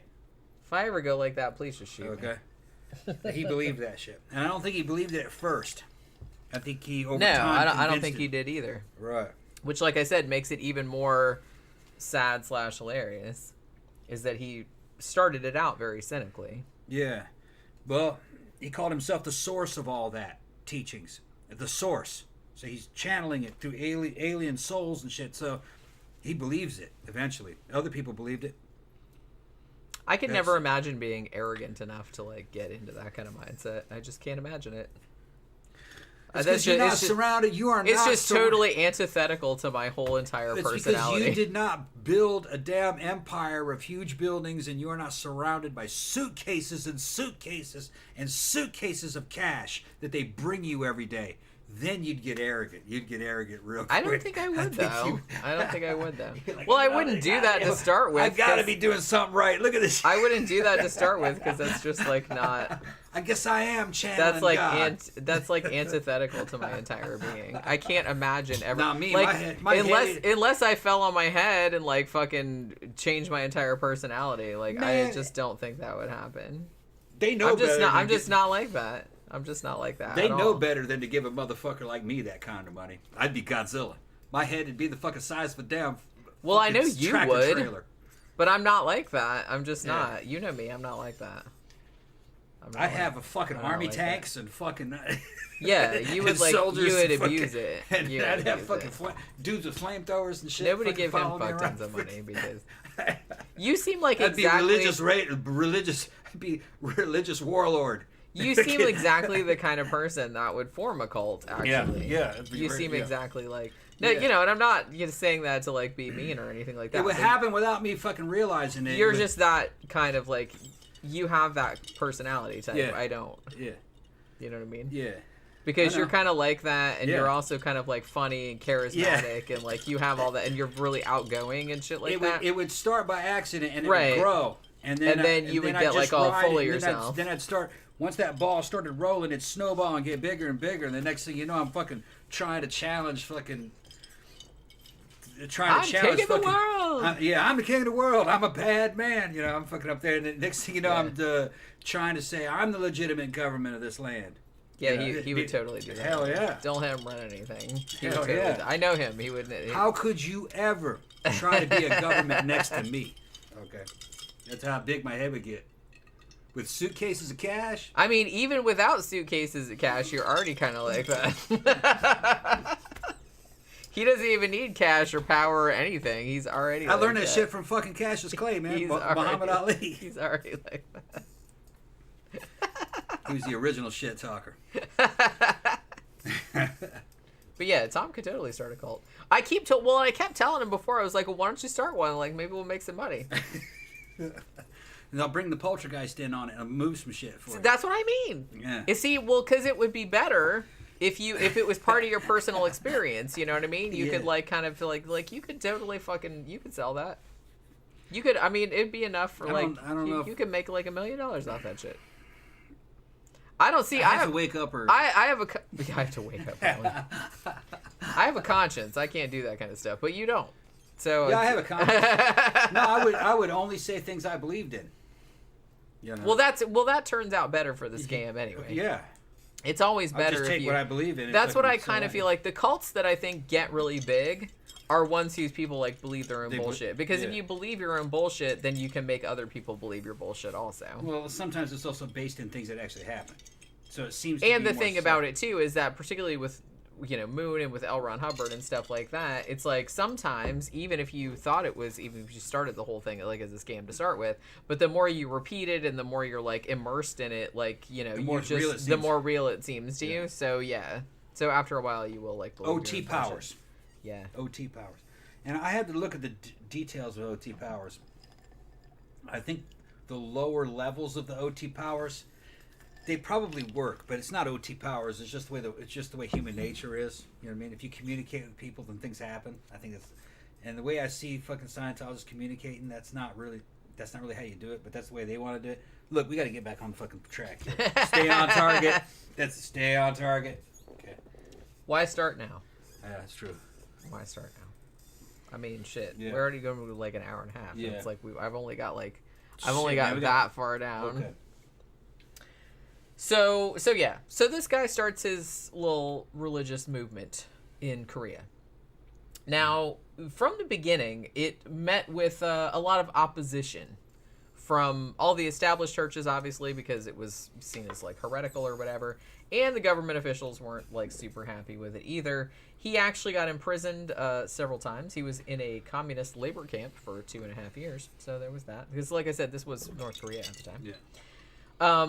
Now, in the late 1950s, he actually had enough of a group to like send missionaries out to Japan, and he sent some to the West as well.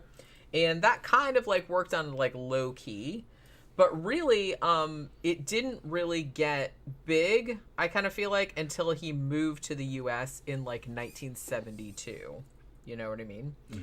So, because prior to that, I feel like most people had never heard of it because it was going on, like, way the fuck over there. You know what I mean? But he moves to, like, the U.S. in 1972. And obviously, in the late 60s and early 1970s, which we've talked about on some of our other cult shows, there were a lot of people that were disillusioned with, traditional or organized religions. The weird thing about this one, though, is that Moon's religion, I kind of feel, from my atheist ass standpoint. To me, this doesn't seem all that different from like the regular ass vanilla, you know, Christian Presbyterian type stuff. well, like just very, very conservative, traditional Christian. It doesn't seem that different or that off the wall.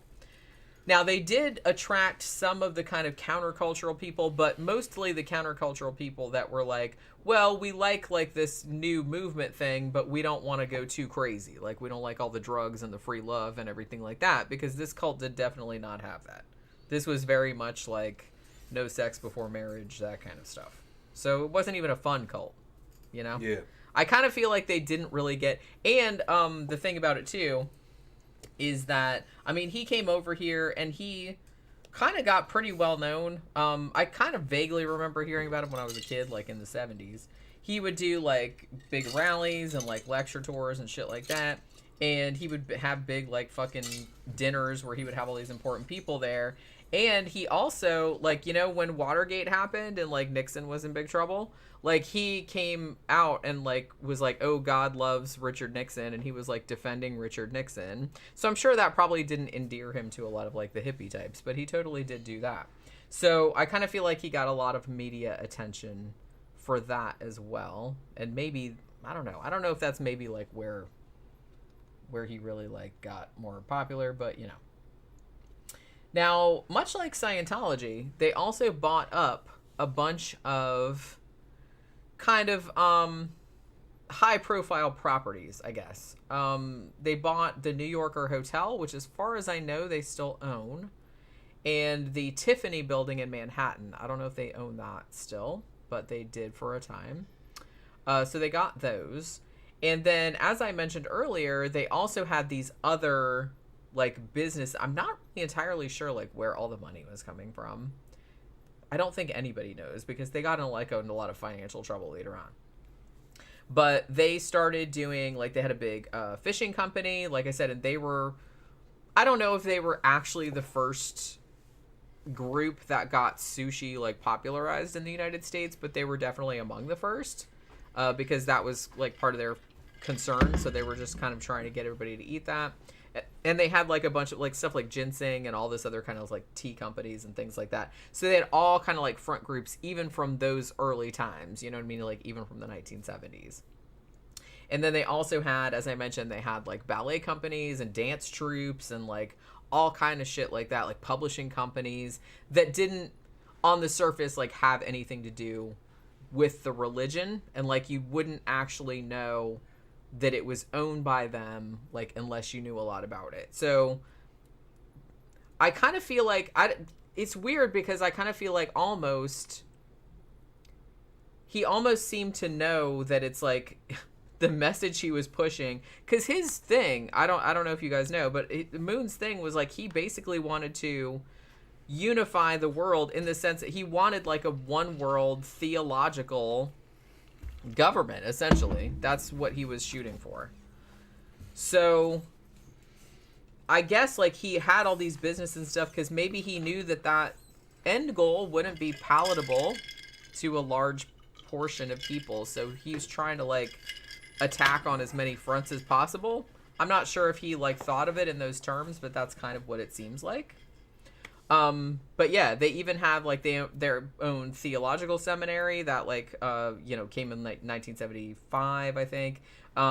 He opened universities like in the 90s, like in Korea.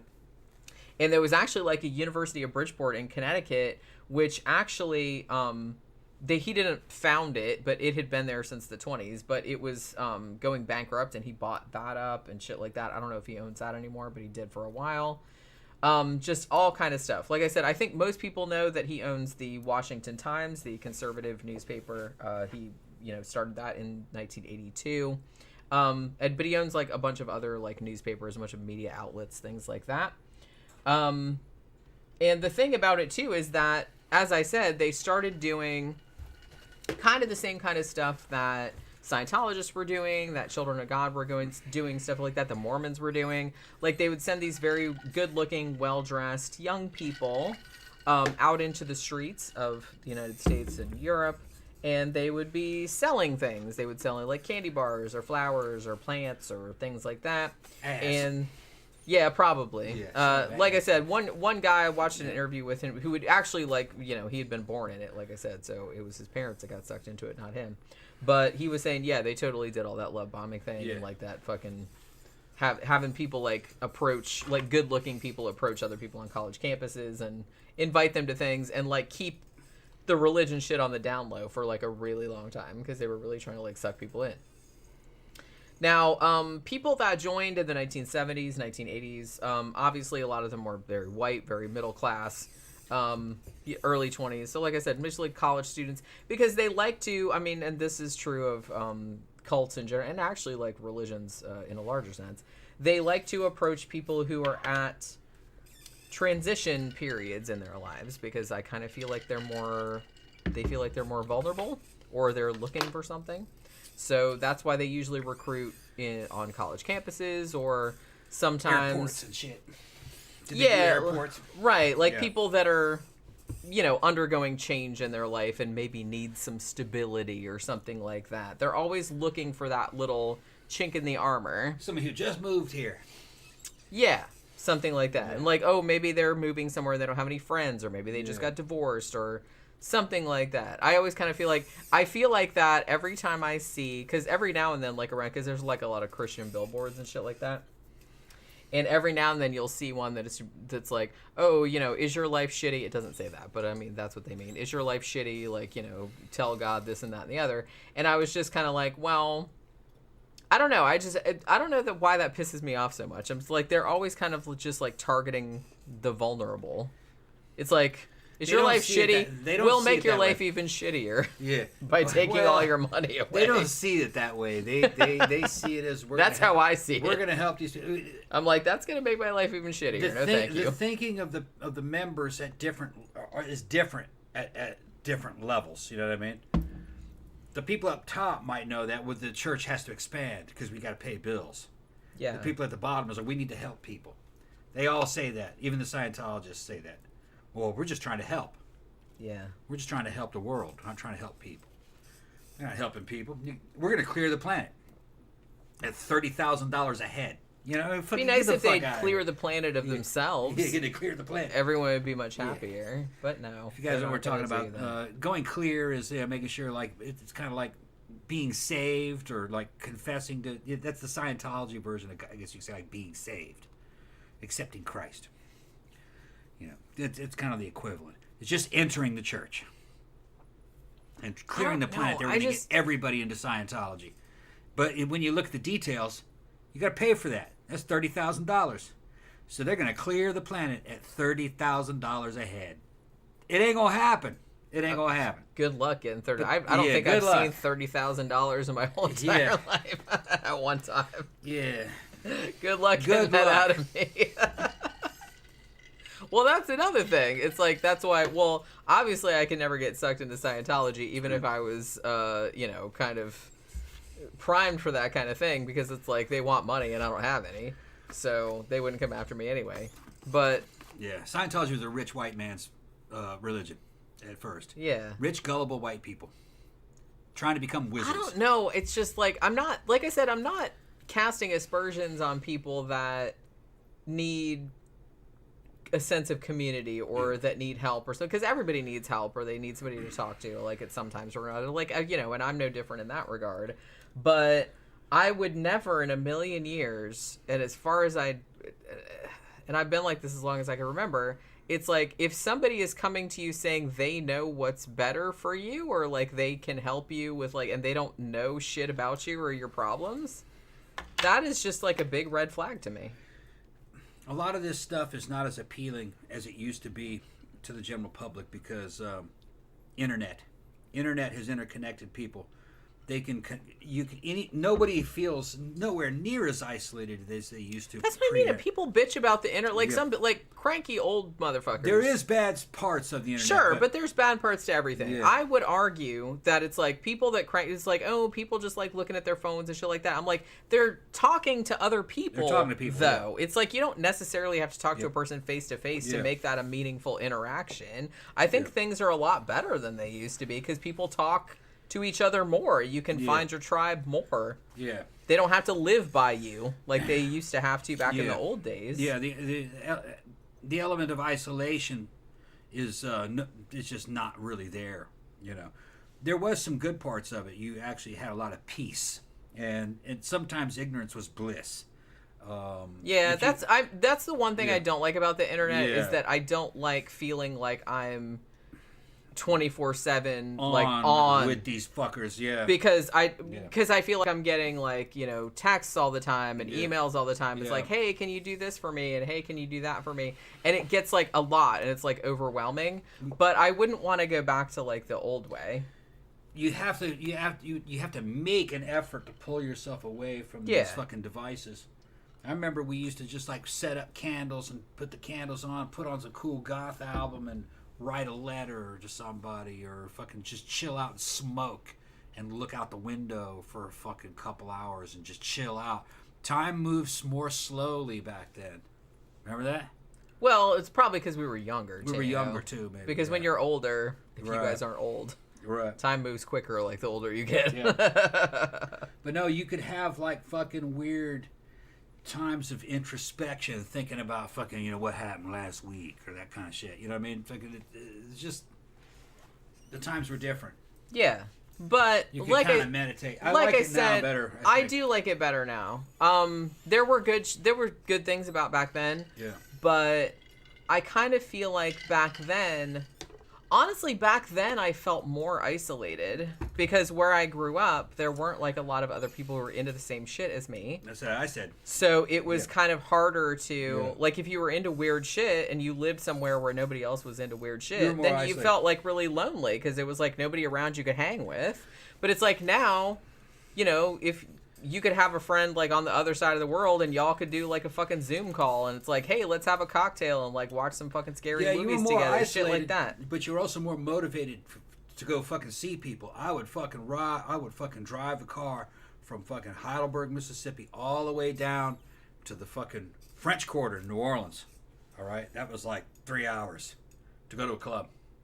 Well, yeah, I used to do that too. Yeah. I used to when I lived in Daytona, Yeah. I used to drive 2.5 hours each way Yeah. to Tampa to Right. go to the castle. Go way down on there. Saturday. You're right. And Every Saturday. Yeah, so it was kind of a different time. You know what I mean? It was cool. You were more motivated. But you were young, too. You're more motivated to fucking travel long distances, you know. Distances that Europeans wouldn't consider. No, you fucking driving across fucking swamps, man. Well, Like it's some a kind of big-ass goddamn- country. It's a big country here. And particularly where in we this- lived, it was empty. Yeah, The particularly South was empty. to be honest, in the Southeast, Yeah. you really, really need a car. Yeah, oh, you get, I grew up You here have and to I have a car. didn't have a car for a really long time, and it sucked. You couldn't go anywhere. We No. got buses, but they took like a fucking hour and a half to get anywhere. Yeah. Like even locally, it Yeah. sucked bad.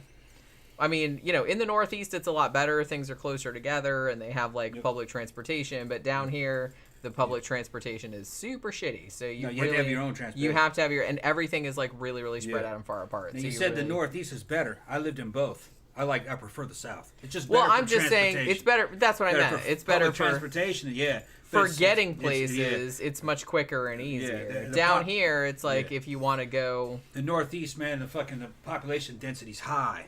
You can just get in a subway and go anywhere. It's very convenient.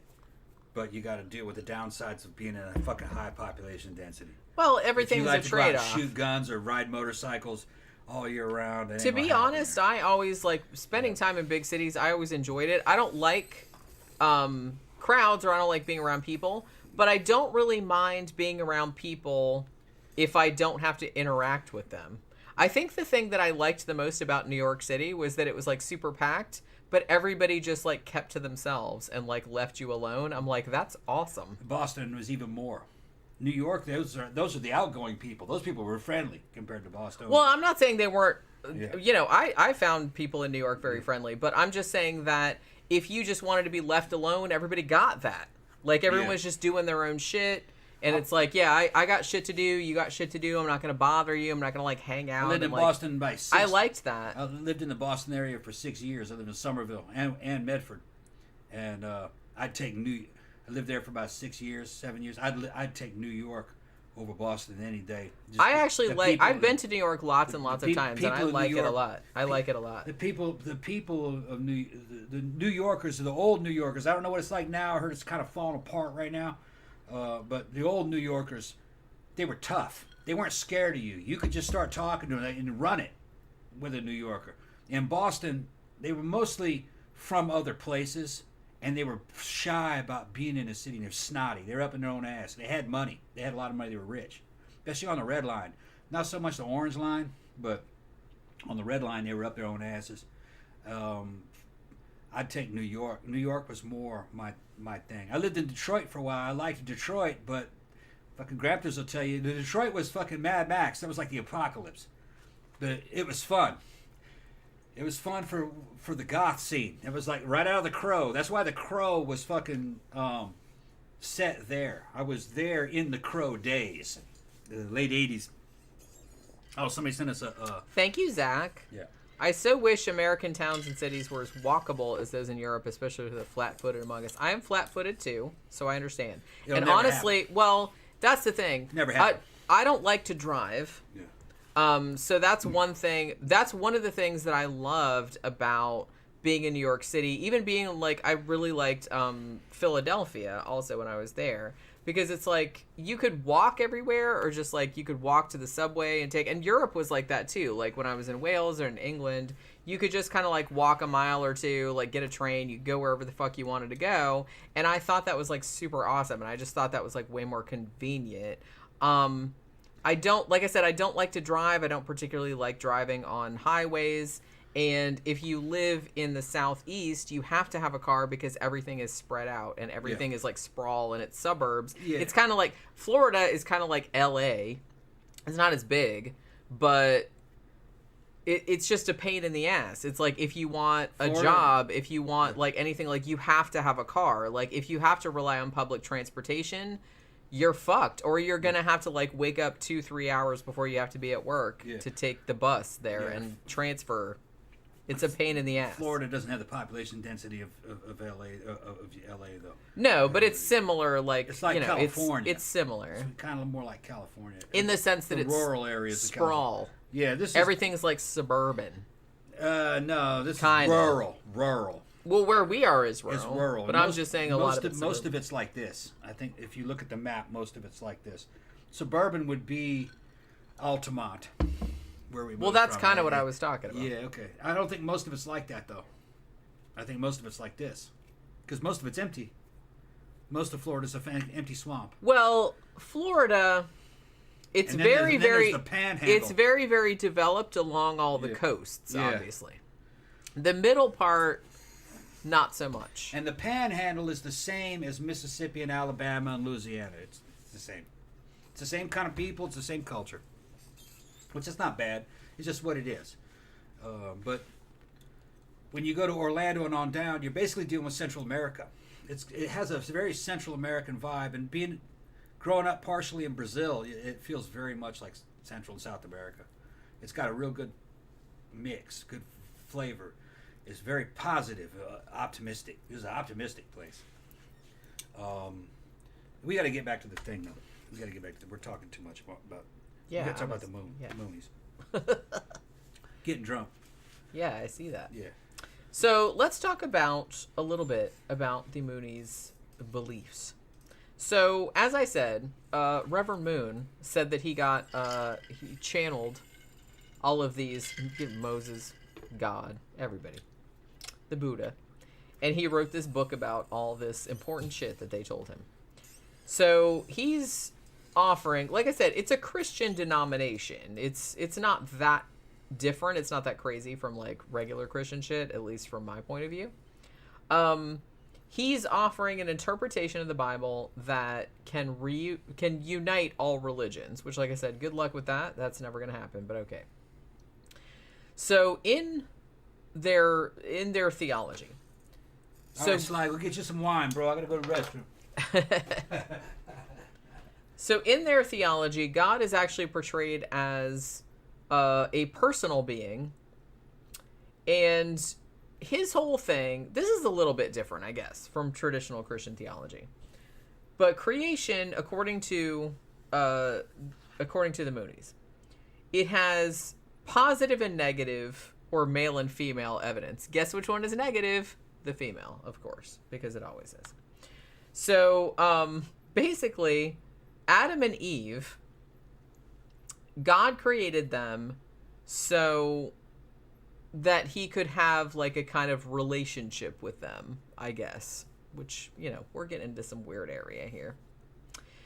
So his original plan, according to the Moonies, was that Adam and Eve were supposed to get to a state of perfection, and then they were going to marry and have children, and then their children's children would populate the world, and their children would be sinless. Like, it was kind of implied, I guess. I mean, I could be reading this wrong, but like from what I read of their theology, it seems like they're saying that Adam and Eve had sin, I guess, but like when they procreated, like that their children would be sinless, and then therefore all of the children thenceforth that would populate the earth would be sinless, so that the earth would be sinless, like all the humans would be. I think that's what they're saying.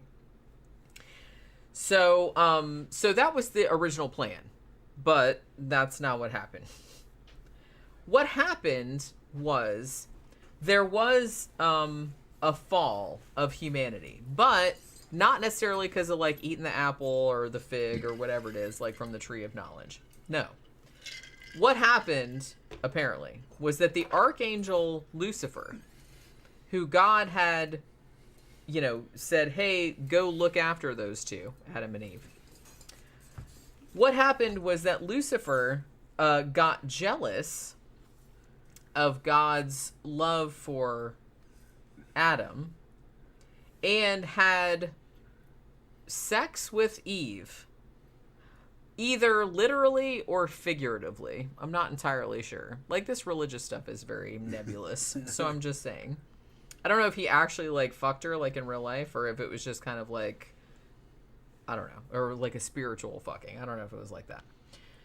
So there was that, and then Eve then said, hey, you should have sex with me, like physically, and that was bad, apparently. So because this sex that they had happened before God had deemed that they were mature enough for this whole like you can have sinless babies now shit, then the offspring that they had was apparently like Lucifer centered rather than God centered. So this is essentially kind of like a variation on the original sin theme, kind of. So like all of the kids that they have are like born into sin pretty much because they're Lucifer tainted, I guess.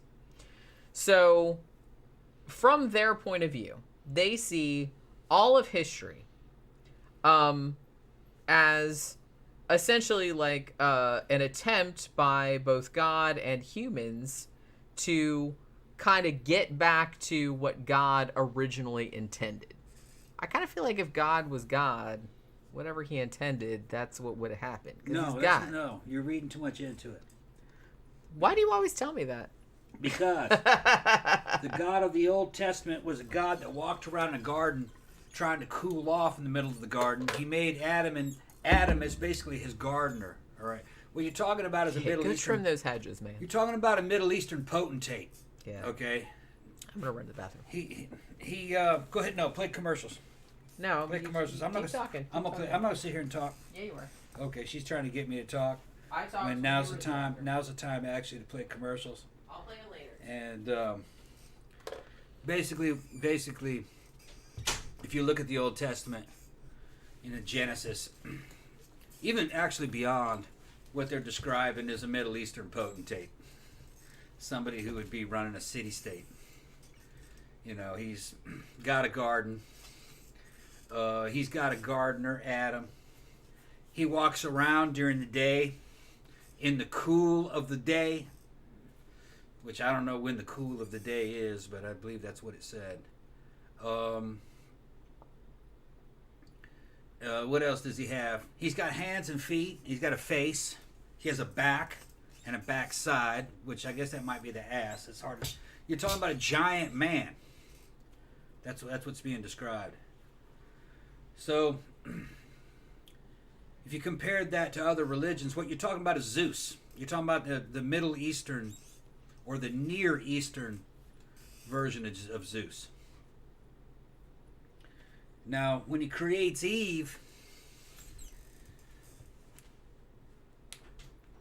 Okay, she's coming back. Why are we talking about me? No. When he creates Eve, he creates a mate for her, but then later she gets Uppity. well, a serpent comes in.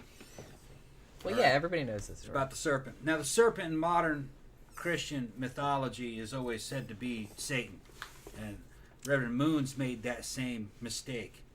The serpent was not Satan. No. The serpent is Asherah, and Asherah was Yahweh or El Shaddai, which is basically the Canaanite version of Zeus, God. You know, God. It's translated in the Septuagint or the Greek Old Testament as God Almighty. But if you look at the original text, it says El Shaddai. Asherah was his wife, and we have statues of Asherah, and it's a woman carrying serpents. Yeah. All right, that's who it is. There's lots of statues. Lots of statues of her, and the Jews had Asherah poles for a long, long time, all the way into the damn Roman period. All right. In this story, God's wife is demoted into a serpent for allowing human beings to have knowledge. It's basically a retelling of the tale of Prometheus. God wants everyone to be dummies. Yeah. Where you Pretty give much. mankind fire. What the hell are you giving them fire for? I was trying to keep them fucking quiet. They're making all that goddamn noise. And he's like, why'd you even create him in the first place then? Well, our stories of God in the Old Testament and everything, they're the hillbilly versions of the stories of Zeus. The Canaanites were just fucking hillbillies. And one of those Canaanite tribes was basically ended up, Judaism came from that pantheon of religions. They worshipped all different kinds of gods. They make it sound like Judaism goes back to the Old Testament times, that it's 6,000 years old. No, modern Judaism is probably medieval. It's probably not that old. Well, modern Christianity is Christianity is not that old. From the medieval period. That's when it was kind of codified into one thing. Go back 2,000 years, to the Roman period, you wouldn't recognize Christianity. You No, wouldn't recognize Judaism either. There's a bunch of different versions of Judaism. A bunch of different, just like there were different versions of the Greek religions. One of the versions of Judaism that the Romans were constantly fighting were zealots. It's what zealots came from. They were on par with like ISIS. They were these savages, man, cutting people's heads off and setting them on fire, and they did anything to get rid of the Roman authorities. They didn't want to be part of the Roman Empire. Okay, now you can go back. Commercial's over. All right. Yeah. Oh, that was a commercial. That was a commercial for religion. Yeah. You're not making anybody want to buy it. It's a lot better. Fucking history's a lot better than religion. Okay. I always thought so. Yeah. Well, like I said, archaeology backs up what I'm saying. Archaeology does not back up anything out of the Torah, the Septuagint, the fucking Old Testament. No, there's no archaeology. Although I have been wanting to do a show about quote unquote biblical archaeology, because that's a whole. We'll do it. We ought to do it. Yeah. That's a whole like subgenre where people have claimed that they've found this, that, and the other thing. We found the Ark, we found this, that, and the other, and it's that's also fascinating to me. But like I said, mythology is fascinating to me. History is fascinating to me, and you're ruining the fun by trying to like cram that into like a reality kind of framework. It's a narrative. That's not what it's for. It's a narrative. That's not what it's for. Yeah. That's all I'm saying. Right. So basically, So the Moonies see everything as we're all attempting to get back to this what God intended, as I said. Now, of course, and this is where the Moonies come in, and this is where Reverend Moon comes in. The only way we can fix this shit, get it back to what God intended from the beginning, but fucked up for all this time, was that we need a Messiah. Wonder who that could be. This Messiah, whoever it is, and his wife will perform the roles which Adam and Eve failed to perform. Thank you, Zach. I might rag on some religions, but I adore the art and some culture, and some stories have come out of them. Yeah. Like, look, one of my favorite parts of the Met when I go to New York is the medieval art, like all the religious art and the stained glass and all that kind of shit. I love that shit. I love like cathedrals. I love the Catholic imagery. I love all that stuff. I'm believing that stuff is true, but it's beautiful. El Padrino is asking me about my thoughts on the Library of Alexandria. There may have been a Library of Alexandria. Did we do a show about that? No, we probably should. There may have been one. The ancients claim that there was a Library of Alexandria. And there are a lot of things that are lost from that time. And that burned. But there's no way of knowing. Now, we did a show on Ivan the Terrible's library. That's what I was thinking. And yeah, that was a while back. He was evidently had a bunch of books, and we even have a list of the titles of the books. They were lost books, and some of them were alternate titles, different versions of books that we have, but he had the older versions, and he supposedly buried it in the tunnels underneath the Kremlin. And people have looked for them. They looked for them during the Soviet period. They risked their own lives. Haven't found nothing so far. They haven't found anything, but it's flooded. Doesn't mean shit's not there, you know. It's flooded. And Ivan the Terrible hid it down there. Or Ivan the Great, depending on what you want to call him. I think he's great. I don't think he's terrible. I think he's great. You just didn't want to fuck with him. Okay? You did not want to fuck with that man. Better than being Ivan the Mediocre. Yeah, yeah. Russians were always a very special breed of white people. Okay? If you fucked with Ivan, he had a special, huge frying pan manufacturer, a cast iron frying pan. And he'd tie your ass up and fry you alive, and he'd had dudes that would flip you over to the other side. Like during a pancake. The cooking like a pancake. With a big old fucking spatula. It's a person pancake. And it was evidently looked like a frying pan and everything. Well, it was like a human size? It was several people could fit in. I mean, if it wasn't horrifying, imagine that. That's really kind of funny. You never, ever, ever, I don't give a shit. You're going to see it, people. Do not fuck with those Russians. All right? They have a very good history of fucking getting the better of you over time. All right? They fucking they use winter and time against you and intelligence. Well, I mean, they're used to like the winter, so they just like, they've been invaded many times. It's a war of attrition. Yeah, and they do not care about getting hurt or getting killed. They just don't. They just keep coming. El Padrino said that we should do a shirt of you, like pointing at you like Uncle Sam, that says, "Don't get sporty with me." Don't get fucking sporty with me. Just gotta say. We have so many shirts we have to do. You guys come up with all kinds of fucking funny ideas. Yeah, that would be a good one. And the funny thing is, Tom doesn't even remember half the shit. No, I'm too fucked up. He's like too fucked up, obviously. Yeah, he's very fucked up. All right, so where was I? Okay, so Adam and Eve failed in their duties, obviously, because Eve had either actual sex or maybe like imaginary spiritual sex with Lucifer, which was bad, and then she like made Adam have sex with her, and then they had a kid, and then but it was too early, you know what I mean? Because God didn't approve. So they fucked up, and God was mad. So basically, that's kind of like the whole tenet of their thing, because the whole thing is that because they fucked up, now we're just waiting on another Messiah, guess who, and his wife to, you know, kind of fix that problem. We're going to fix that problem. And these people are going to be called the true parents. And yes, eventually, Moon and his wife did call themselves that because, you know, why not? Ego knows no bounds, I guess. So basically, whoever these true parents were, not naming any names, but they said will be the true parents, and whoever we bless in marriage, which we'll get into in a minute, because I kind of feel like the Moonies, everybody knows them from that, like the mass wedding ceremonies. That was the first time I heard about them, I think, now that I'm thinking about it. Yeah, so whoever they bled, that's going to be kind of like that's going toward their end goal of like taking over the world with all their sinless offspring, essentially. They're just trying to like make a bunch of offspring that don't have any original sin, like, attached to them.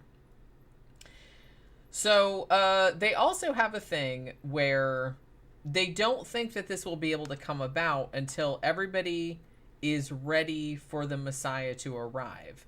And there's also kind of a thing that they call indemnity. And this is a thing where if you do like a really good deed, like you sacrifice yourself for someone else or something like that, then this is supposed to cancel out all the bad shit you've ever done. Oh, and not just what you've ever done, but also what your ancestors did. Okay, so that's kind of like a tenet as well. So basically, what they believe is that Jesus was supposed to be the guy who had a wife and had a bunch of sinless children. Okay. Hi, Pookie. She's like, hey. But because he got killed and crucified, he wasn't able to, like, he fucked it up. He wasn't able to, like, fulfill the role that he was supposed to. So somebody else got to come along to step into that role. And, guess who that is? Guess who that is? I don't admire the Reverend Moon. I admire the Reverend Moon for having the restraint to not actually come out and say, hey, I'm actually the Messiah until like 1992. That's when he officially said, even though he had the church going until since like the 50s. So I was like, that's some amazing restraint right there. But I kind of feel like he was just dancing around it the whole entire time. Oh, there's this story about, how Jesus, like, he was supposed to have a family and he was supposed to have some kids that were sinless and stuff, but he got crucified, so that whole thing got fucked up. But so there's supposed to be like another Messiah that forms this family, and they have like all these children. We're gonna populate the earth with like all these sinless offspring. Who could it be? I don't know. Who could it be? Who do you think it is? You know what I mean? Who? Messiah? Tom's not getting. I was reading. Tom's not getting. This whole fucking Messiah thing. Okay, you talking about Messiahs? Yeah. Christians have kind of a incorrect concept of what a Messiah is. When you say Messiah to a Christian, they think of Jesus coming back, because that was the Christian expectation. The word is Mashiach, which means basically military leader or commander. And in Old Testament and in Jewish lore, a Mashiach is a military, basically a fucking military dictator that rises up to save Israel. Okay. A Mashiach could be anybody. A Mashiach is just a savior. It's not necessarily a supernatural thing. But somehow Christians started to believe that Jesus would come back as their Mashiach. So therefore all Mashiachs, if you say you're a Mashiach, you're Jesus. Which that's not what that means. It's not what that word means. It's just, it's insinuated that it's Jesus. So what Moon saying he's a Mashiach, yeah, okay, he's a Mashiach. All right. Doesn't mean he's Jesus. But that's what he's not saying he's Jesus. He's saying that that Jesus came to earth. This is what I was explaining. Okay. That Jesus came to earth and he was supposed to marry and have children that were going to be sinless, and he was going to like establish God's kingdom on earth. Okay. But he got crucified, so that fucked up that whole plan. Yeah. So now Moon is saying, "Oh, well, I'm the new one. Like I'm the one that's gonna." But like I said, he didn't come out and say that officially until 1992. Although, like I said, he kind of like hinted around it prior to that. Okay, well, in the canon with that lore, you could say that. Well, he did say that. You could say that, and it worked. Yeah. Because several thousand people believed him and gave him money. Yeah. So, you can say anything. He's basically saying he's a Mashiach. Well, yeah. That's what he's saying. Yeah. He's just saying, I'm the next one. I'm the replacement because Jesus fucked up his mission because he got murdered. Right. That's what he's. I'm new and basically improved. That's what he's saying. Right. I'm fucking Jesus 2.0. Right. Yeah. Yeah. Essentially. That's First what he one was fucked up. I'm gonna fix it. Yeah, it didn't happen. Yeah, the way it was supposed to. Right. And you know what? He's in canon. He could kind of say. Well, that. see, that's how He you knows can the get canon. around that kind He of knows shit. the canon. That's how you can get around that kind of shit. Yeah. The Bible has a lot. There's a lot of wiggle room in there. Yeah. You can come up with a lot of. Yeah. You know, you can come up with a lot of in-universe stories And that you see, still they would- work with all of the And lore. you can go into the Revelations, and there's going to be warnings. There are probably some warnings in the Pauline material about, hey, don't listen to false prophets and don't listen to false this and that. And Mashiachs are going to rise. That's the first thing that false prophets always say. And he's going to and they're going to. And if you were to come at the moon and go, wait a minute, it says right here we're not supposed to listen to false prophets and fucking 2-bit Mashiachs and shit like that. You know, you're full. He's gonna go, oh yeah, no, yeah, that's correct. The thing is that I'm not a false Messiah. Well, see, there's a generally, way out of that. Well, I'm see, the real thing Messiah. about it though, You can do that. See, is that pretty much every that I know of. Yeah. Maybe there might be some exceptions, but everyone that has come forth and said they were the Messiah, they'll come right out the gate and quote that shit. Yeah. Immediately. Yeah. Because they know people are going to quote that back. they're gonna quote. So you. Can, So it's like they'll come at it first and be like, "Oh, well, everybody will tell you yada yada," but that's not me, not me, because I'm the real thing. because I'm the real thing. You've seen it yourself. Yeah, they know what they're doing. Yeah. They know what they're doing. I mean, it's all a scam, but they know what they're doing. But you know, but you got to know your shit You have to know. You have to know Scripture. to know Yeah. like to Or know at least enough to pretend you scam. know Scripture, or at least know Scripture as the way your followers know it, and know how. Yeah, to fucking, which, like I said, I kind of feel like no offense, but I do kind of feel like a lot of people that most Christians don't know Scripture. bash the Bible the hardest yeah. have never read the fucking thing. Yeah, yeah, and a lot of people that really follow it, who really believe all of it, don't know it. Nope. Not at all. I took a quiz one time. My atheist ass did like way better Yeah, on the Bible quiz. yeah. than Okay, let me ask some of you Christians out there. I'm going to ask you a question real quick. Off the top of your head, you can answer in the comment section. According to the New Testament, can you eat meat sacrificed to an idol? Can you? Is it okay? And that's the question. Okay, go ahead. If Thank you, Zach. Zach gave us more money. Yeah. If you went to somebody's house, a Roman in the ancient time, And they and made you you were a eating steak on the grill at the they were barbecue. making steak on the grill, and then you're looking at the steak and you go, "Wait a minute, hold on. This steak was sacrificed to an idol. It was sacrificed in the honor of fucking Emperor fucking Tiberius, or Okay. something. or something. Can you eat that and be a Christian? And that's the question. Yeah. Okay, go ahead. Like I said, I kind of feel like Yeah. a lot of people just kind of know what they're told and they don't actually read the shit. Mm-hmm. So, you know. And I'm gonna tell y'all the question. Wait, are you going to spoil it? I'm gonna Don't spoil it. Don't spoil it. It says yes and no.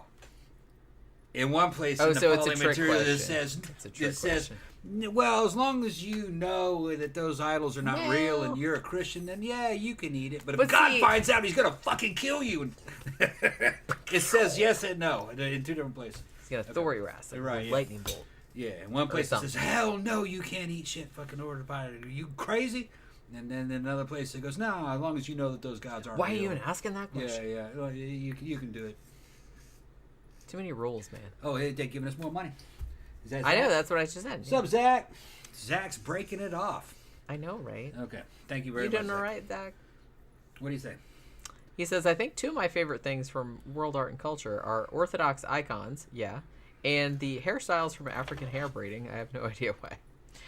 One of my favorite things, actually, are illuminated manuscripts, which were usually Bibles, like from the medieval era, and also stained glass windows from Catholic churches, Yeah. also from the medieval era, which are two of my favorite things artistically. Yeah.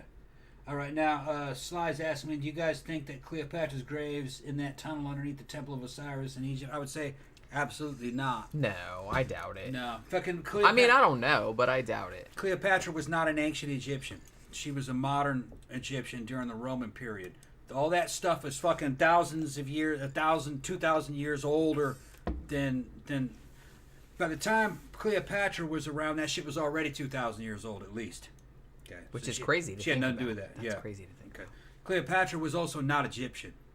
No. She was a Ptolemy, Yeah. which she was a Greek. She was Greek, yeah. The Romans conquered Egypt and gave basically governorship over Egypt to a Greek family that was allied to Rome, known as the Ptolemies. And she was one of the Ptolemaic rulers.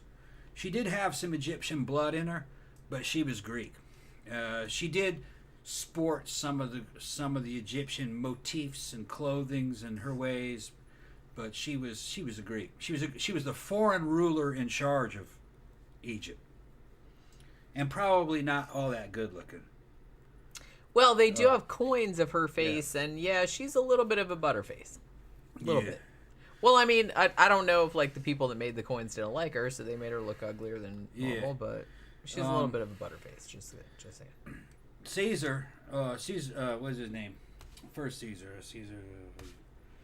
Caesar. the main Caesar. Main Caesars. Caesar number 1. Caesar what? What was his fucking name? Caesar OG. Yeah. He met her. He had a child with her. He said when he first saw her, she was attractive but not pretty, but he liked her. I kind of feel like she came across as like more sexy than pretty. He said she was attractive but not pretty. He liked her. Yeah, but another take on it is that there was a lot of evidence that Cleopatra Ptolemy was real intelligent, okay, and very well educated, especially for her day and especially for a woman. So, Caesar won. Well, fuck, what's his name, man? I've been drinking. I can't remember fucking. That's the kind of woman he would have liked, and he was already married.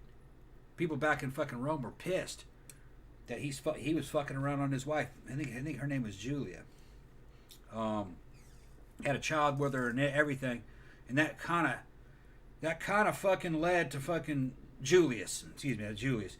That kind of probably contributed to Julius getting assassinated because his son would have been another heir to the throne at that period because it was starting to go into an imperial era. And they didn't want any more challengers. So getting rid of his ass and getting rid of that baby would have fucking helped reconstitute the Man, republic. they would just like, if you were in line for the throne, man, your life was not worth anything. Yeah. They would just knock you right the fuck out. Right. They had no compunctions about that at all. Yeah, and it was probably his fucking nephew Octavius, who was his adopted son, who did that assassination because he had the most to gain. Always ask who gains in anything, even today. Who gains? If somebody dies, chances are that's the who gained with fucking Julius being killed? Octavius. In other words, Caesar Augustus, his adopted son. I think he did it. I think he had him killed.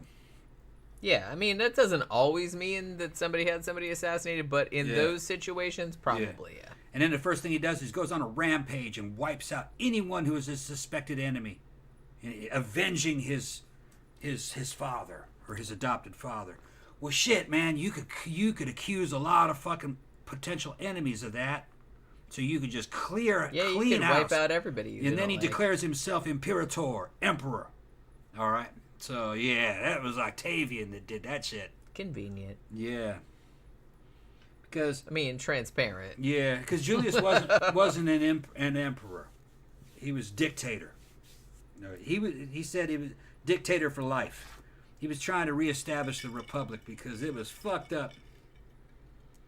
Samantha said, I went to school in Tarrytown, New York. We were, every time I hear Tarrytown, New York, I always think of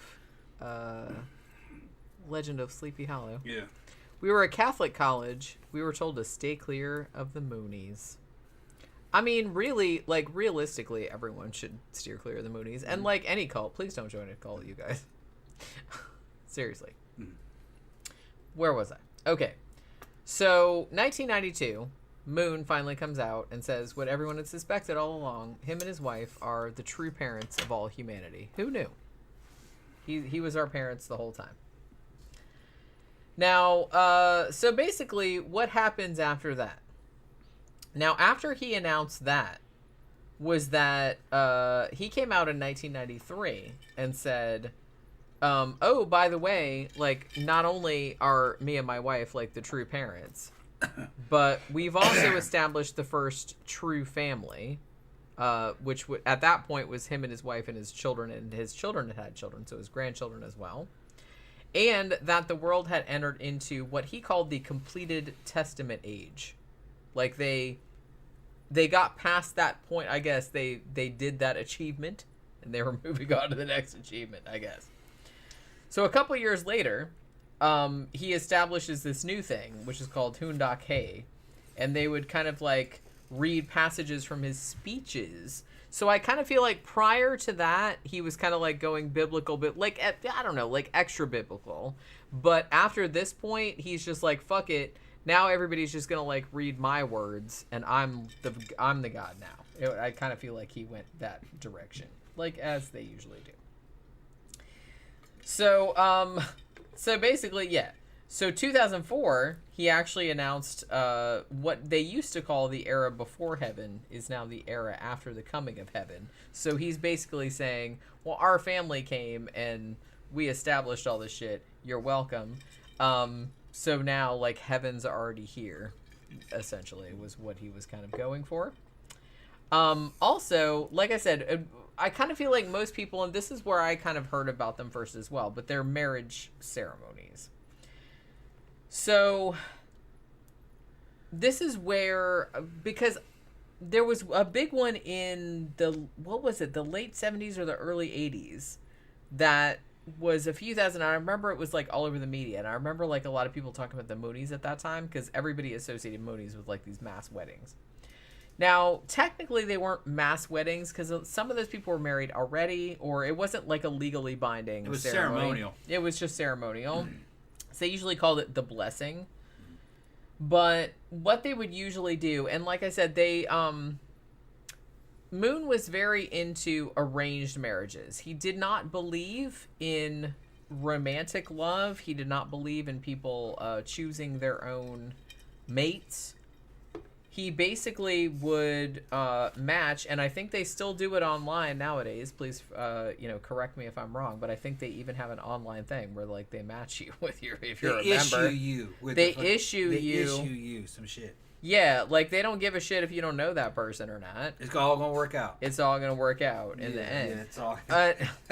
So they marry you to this person that you've literally only met. It's kind of like a reality show, actually. Yeah. Isn't there a reality show like that?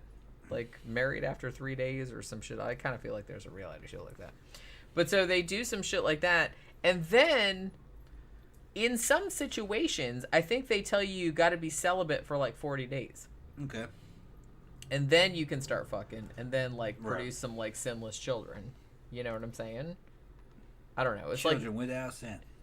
Yeah, well, like I said, that was their whole thing. Yeah. That's their whole thing. Because they said, well, Adam and Eve had sin still, but it's like when they had kids, somehow they didn't have any sin. Right. So that's, but then Jesus was supposed to fix that, and it was all fucked up. I don't know. Like I said, I don't know. So they had that whole thing happen. Now, the first one of these mass weddings actually took place in 1961. Mm-hmm. And that was in South Korea. And that was 36 couples. Now, Moon and his wife had just married like the year before that, so I guess that's where they got the idea. Now, as I said, those were mostly matched. I think there were a dozen of them who were already married, but they were just there for the free food. I don't know what they were there for. But so they were just there for that. Now, as the years went on, like the ceremonies got like bigger and bigger. And like I said, until a point where in the late 70s, early 80s, something like that, I kind of feel like the media took off with it because it's weird, right? It's like all these big fucking wedding things. They even had one at Madison Square Garden, like that was in 1982. And then in 1988, they had another one with 2,500 couples that he actually specifically like matched Koreans to Japanese members, because that was one of his big things. Like I said, one of his big things is he wanted to unify everybody, which, like I said, it sounds cool, but it's not really a good idea when you think about it.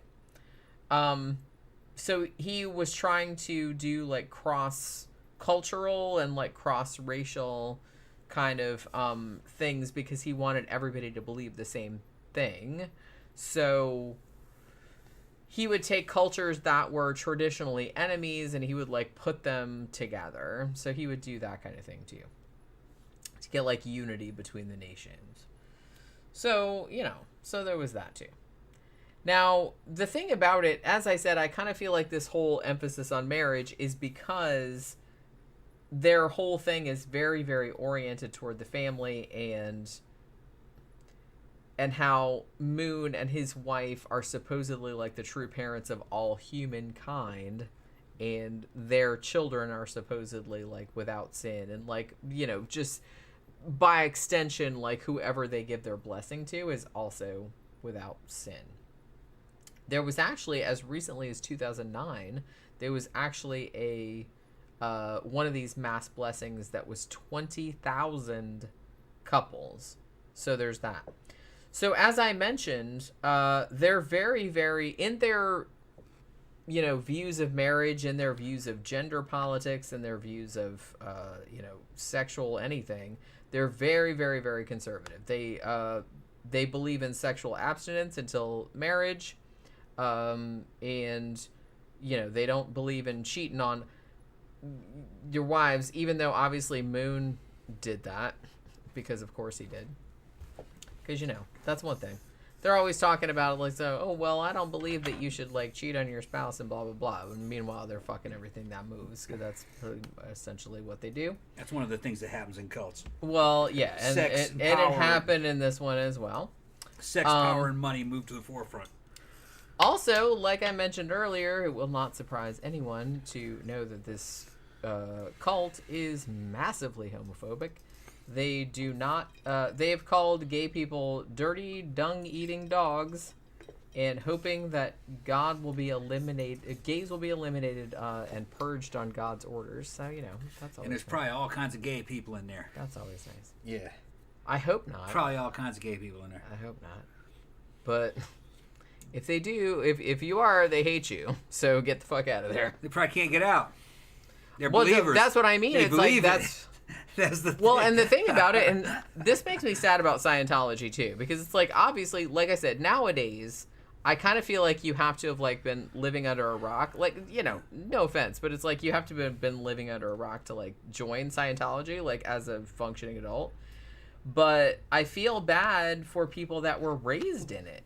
Yeah. Because it's very hard to get out of something that, especially something like Scientology or something like a religious cult where you don't really have a lot of outside influence. So it's not like very easy. You know, it's easy for my stupid, you know, atheist ass to like be out here and say, oh, just get the fuck out of there. Like, what the hell are you? Yeah, all their families in there.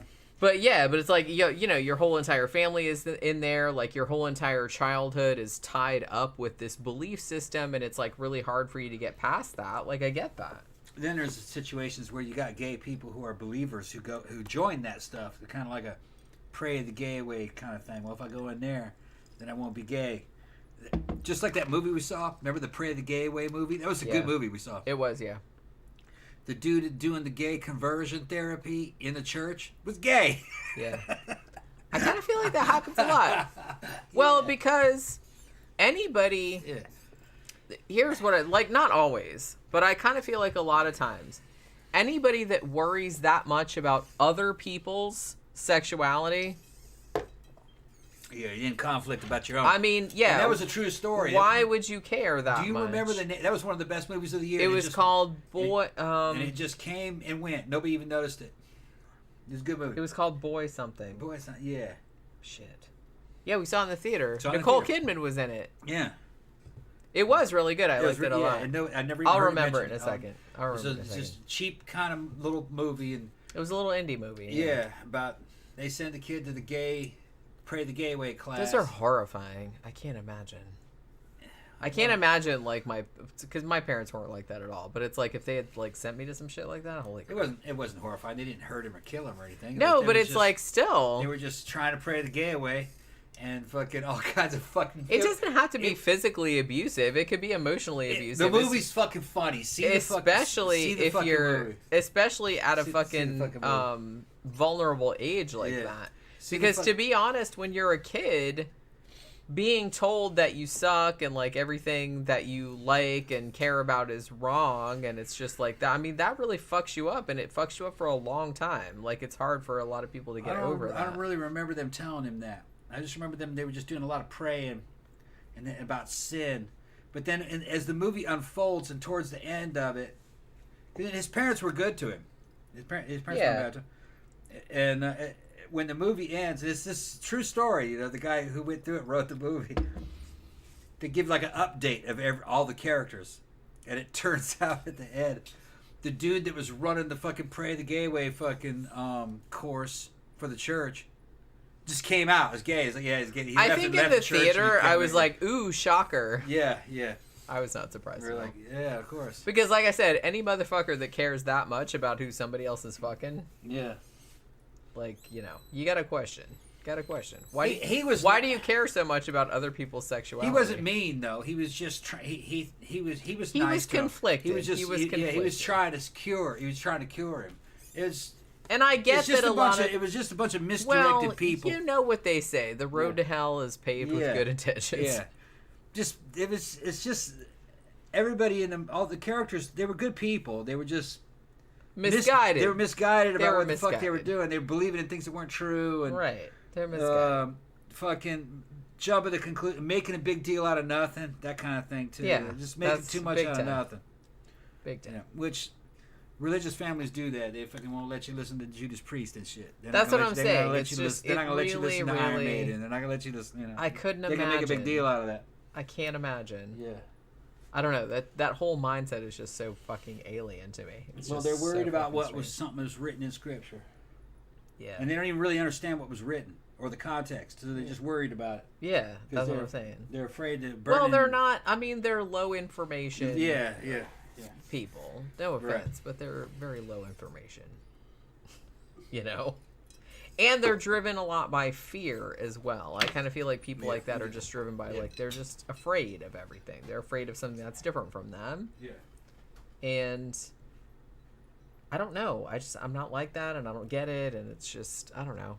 People like that just upset. Like I said, it just seems like an alien concept to me. It's just like, fucking, that doesn't have anything to do with you. Just fucking butt out. Like, why do you care? I don't get it. But anyway. So yeah. So the whole marriage thing, they're very, very into, which, as I mentioned earlier, which is why the whole Mooney situation, why they have found so much.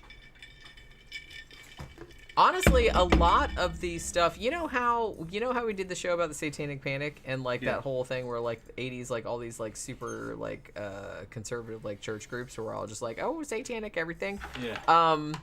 Yeah, the Moonies were in on that kind of shit too, because they were all like, all their views aligned.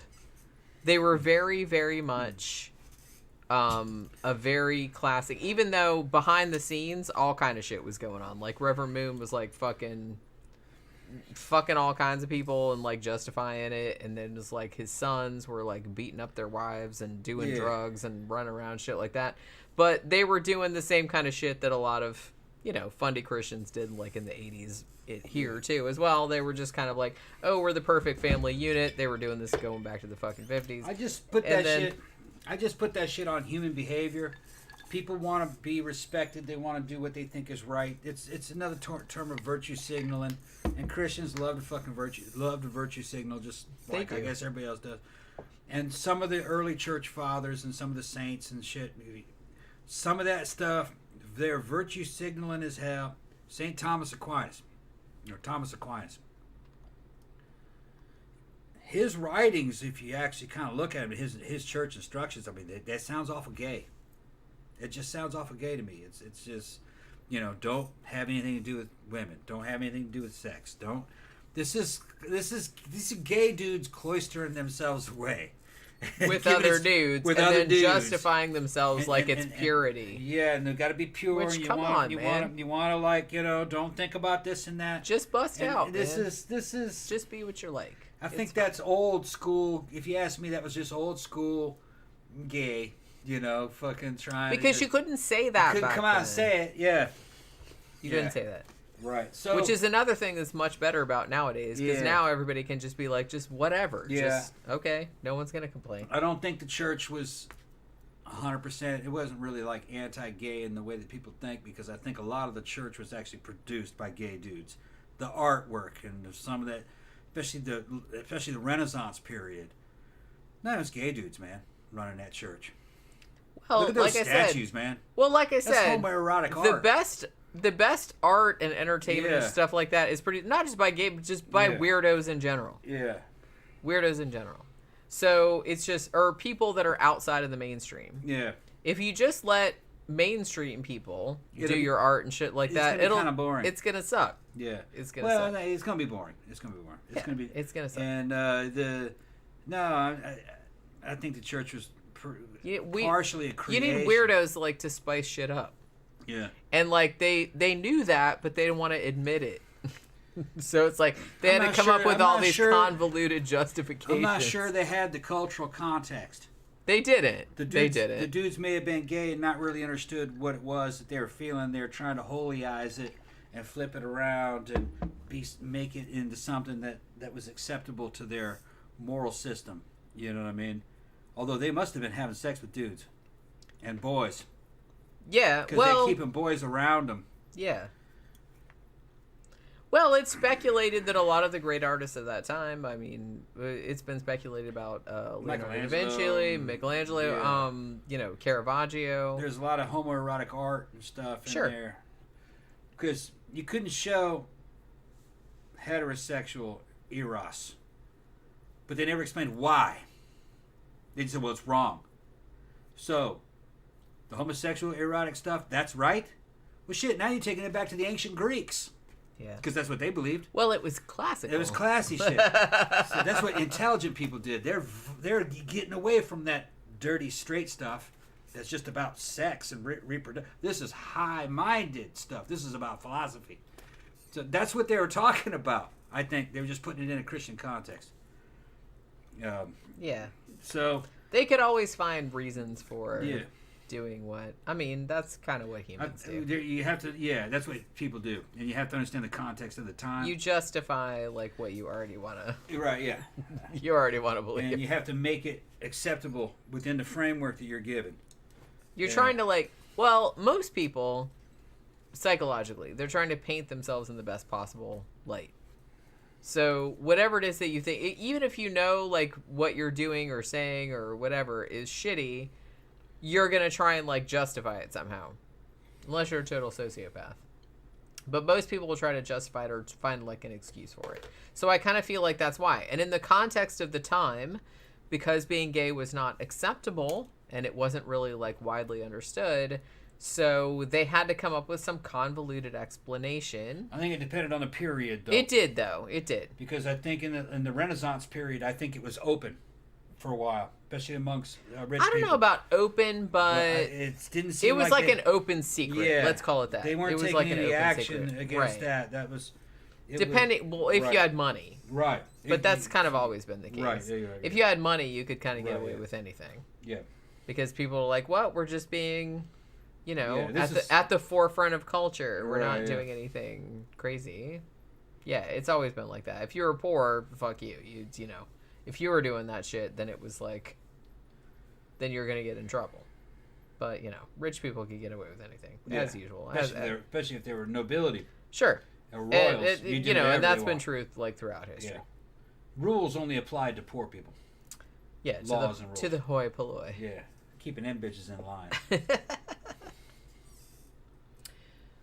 So let's talk a little bit about, because I want to get into a little bit about the whole assassination thing a little bit, and into the son's really entertaining cult. But there have been many controversies, obviously, about the Unification Church since its founding, but since it kind of like went mainstream in the 70s. One of the controversies, obviously, it uses mind control or brainwashing, which, like I said, it utilizes a lot of the same techniques that a lot of other cults use. Love bombing, isolation, cutting you off from families, yada yada. And some of the members that escaped later on said that, they were oppressed in various ways or abused in various ways. So they're doing kind of like the same stuff that cults were doing. Also, as I said, it maintains a very large amount of front companies of various kinds that you would not know were associated with the religion unless you dug deep down and, researched it. Also, they have been accused of being connected with the South Korean intelligence agency, the KCIA. And basically, they're trying to... they've also been accused of basically trying to take over the world, like I said, and try to start like a theological one-world government, which... Good luck with that. Good luck with that. I mean, it sounds crazy, but that does seem like what they're trying to do. I don't think they're going to succeed in doing it, but that does seem to be their stated goal. They do really Scientology would try the same thing. That's what I'm saying. That's why I kept getting Scientology vibes from this, even though this is way more Christian-y, whereas Scientology is much more corporatist. Yeah. But it's... And the Catholics got that for a while. They did. Western world. Boy Erased. Thank you. That's what that movie was called. Yeah. Boy Erased, yeah. Yeah, that's right. That was a good movie. It's a good movie, yeah. We saw it in the theater, actually. Yeah. But yeah, I liked it a lot. It's just like a fun movie about a fucking weird adventure. It's not fun. I thought it was fun. Because dude's going through all this fucking shit, but he makes it out.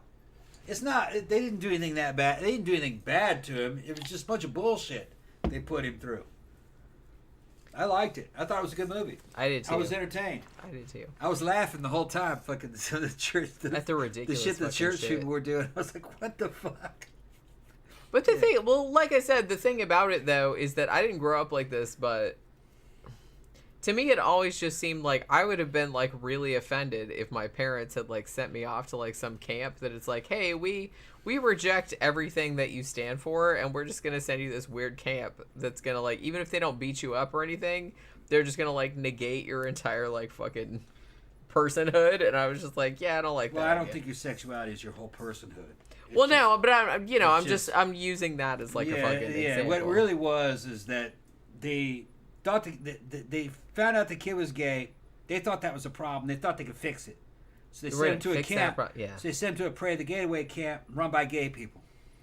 It's fucking who were like self-denying. Who were trying to. They were trying to fix themselves too. But I guess. I was gay too, but I got over it. Yeah, you can do it too. Yeah. It's ridiculous. You know, it is ridiculous. It's a ridiculous concept. I thought ridiculous. It was funny. Please don't send your children there. I mean, nobody here would, but I'm just saying, please don't do that to your children. That's awful. Zach, see it, you'd love it. I mean, it's kind of sad, but it's also like kind of funny. I thought it was funny in a blackly humorous kind of way. Well, I don't take any of that shit seriously. They're just fucking... Well, I mean, it did really happen, and like the guys like that. It was a church group, though. Yeah. It's not like a concentration camp or a fucking maximum security prison. It's just some fucking church people. I don't know if this is still around or not. It was a summer camp. But there was a time when I remember in the 80s and 90s when there were some like of these kind of Christian teen camps or whatever. Like it wasn't Pray the Gay Away necessarily, but it was just like if you had a kid that you couldn't control, like, oh my God, they're listening to Slayer or they're doing shit I don't like. They're teenagers. And you could have, they're teenagers. They're teenagers essentially. Yeah. And they could have this group come and like kidnap the kid. Like they'd come in a van, literally. They'd come in a van. Yeah. Put a hood over the kid's head and like take him away in the van and like take him to this. I'm like, is that even fucking legal? Apparently it was. Like they could do that. Scientology did worse. That's that's what I'm saying. They put them in a damn fucking work camp, a concentration camp.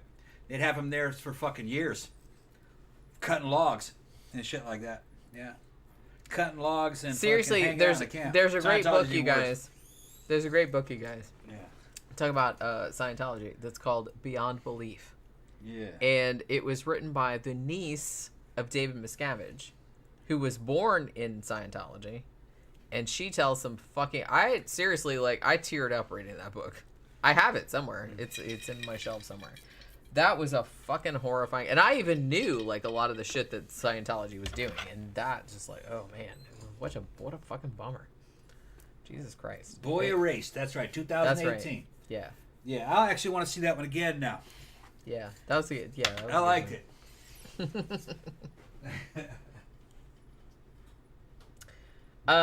Yeah, so where was I? Okay, so yeah, so the Moonies are much like the Scientologists. I don't think they'll ever succeed, but just the fact that they want to, like a fucking supervillain, they want to like take over the world with their own, you know, theological views or whatever, which I in no way endorse.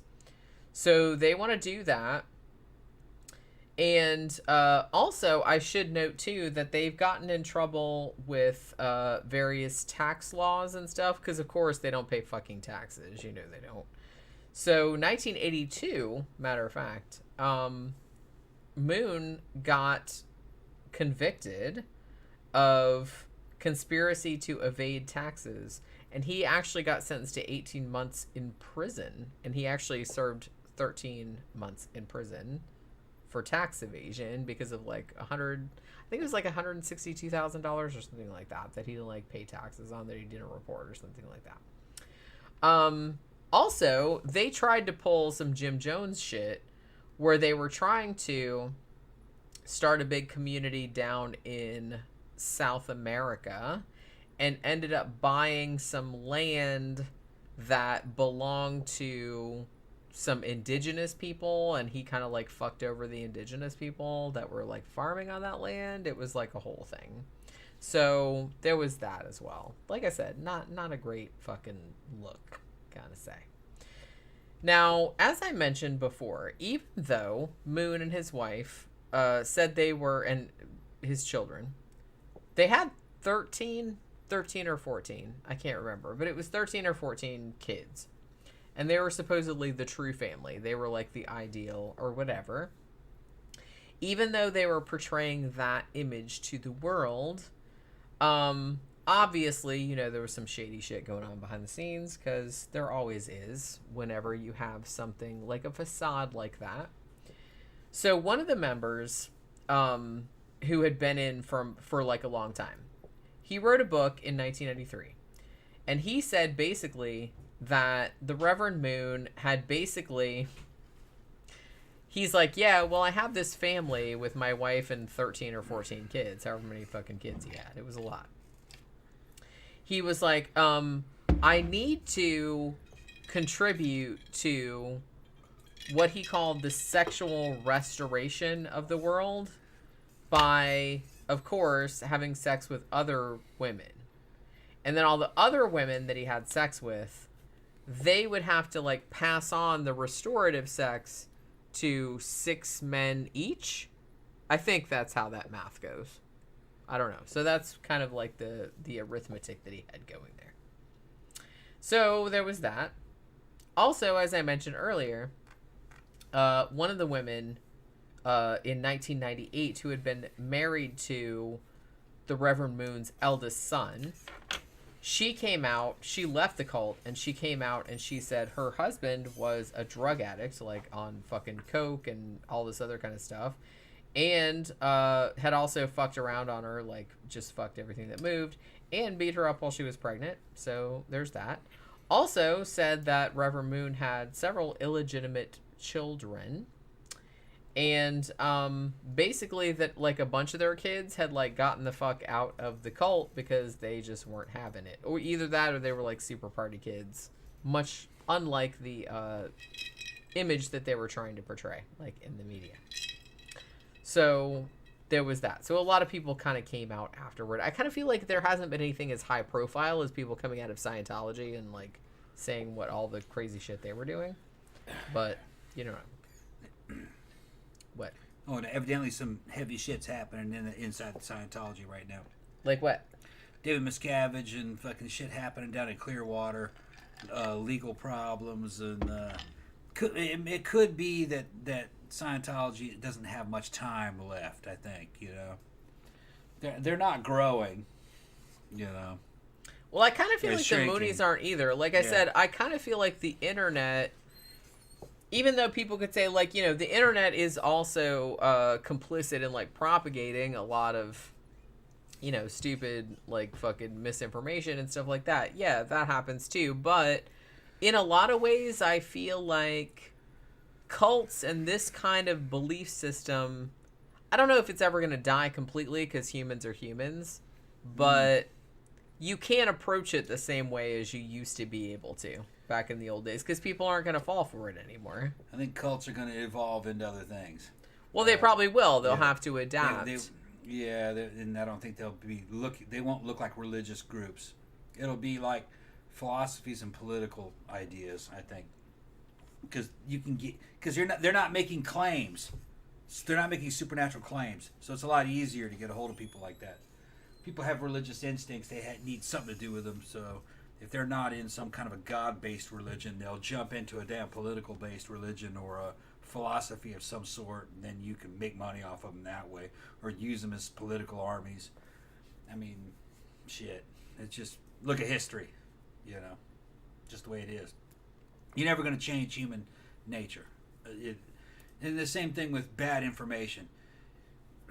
There's always been a mixture of bad information. We've always had yellow journalism and fucking newspapers that lie, and people have always just consistently chosen to believe what they wanted to believe out of the information that's out there. Well, generally, it's like just, you believe whatever confirms your already established view. So of what the world you're never going to control people's belief, which this is a Herculean task. Every dictator and every totalitarian society has tried to control what people believe, and it eventually always backfires because you have to start killing people when you do that. And sometimes they do. What do you mean?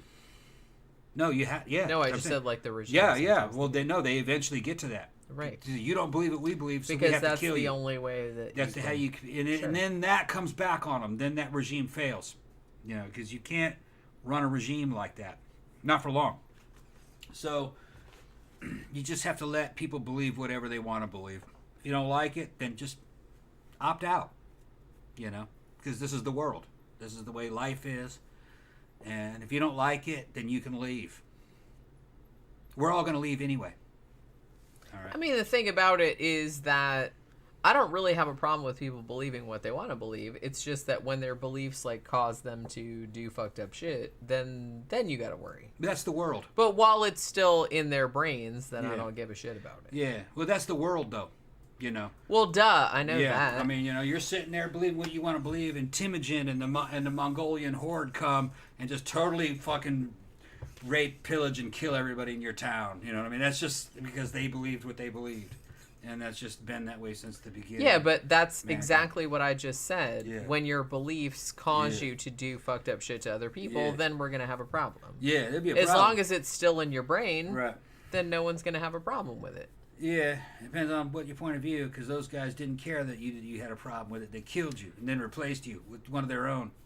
But but that's going back to what... Why do I have to keep repeating? I'm not repeating, I'm just saying. Why do I have to keep repeating what I know, I'm just saying. You're affecting other people at that point. Yeah. You're affecting other people. Some people believe that's the way to go. At which point you are going to get pushback. Yeah. Because... Then it comes down to physical force. Right. Well, shit is outside your brain now, and we have to fight back against you. Part of animal nature. You know what I mean? And humans are animals, like all the other animals. And unfortunately, until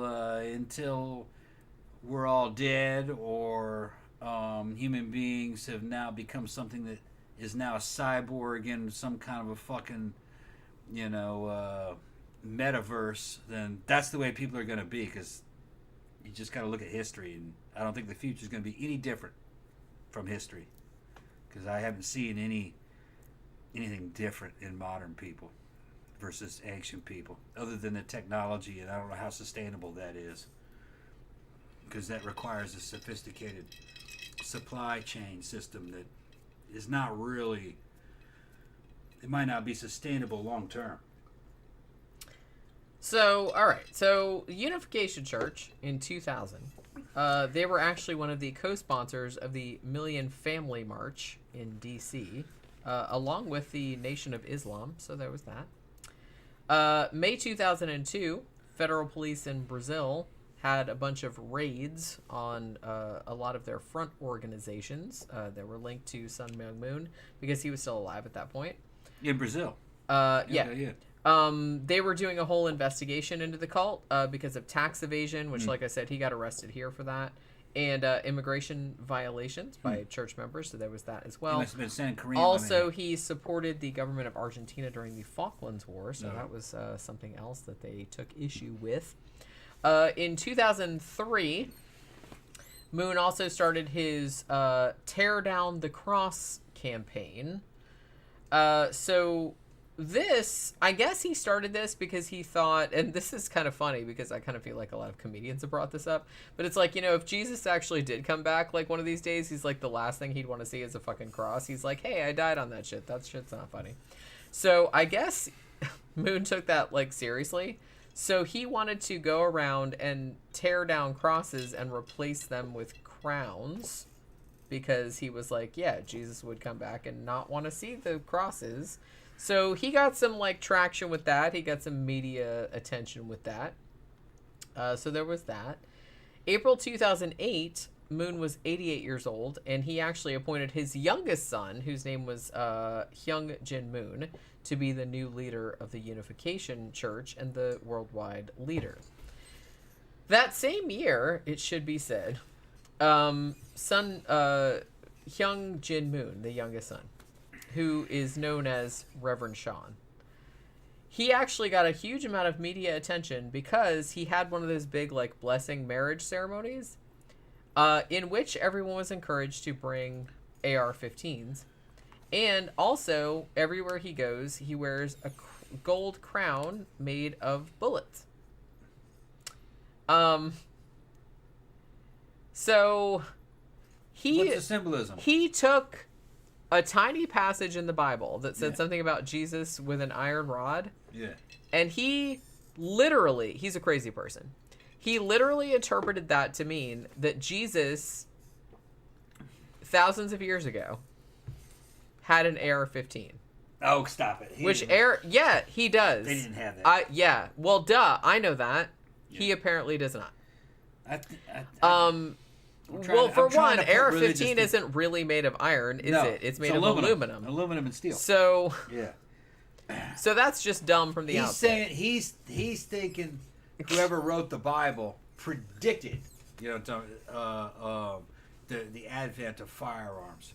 But I guarantee you that's what he's saying, but that's not what he actually believes. He saw that passage and says, this is the passage I'm going to use to justify us arming up. Okay. He has a gold-plated one. And also, like I said, a bullet crown. How the hell do you plate... he expects everyone to take him seriously. How the hell do you plate aluminum? I don't know. Yeah. But he has one. And they had like a whole... Probably spray painted.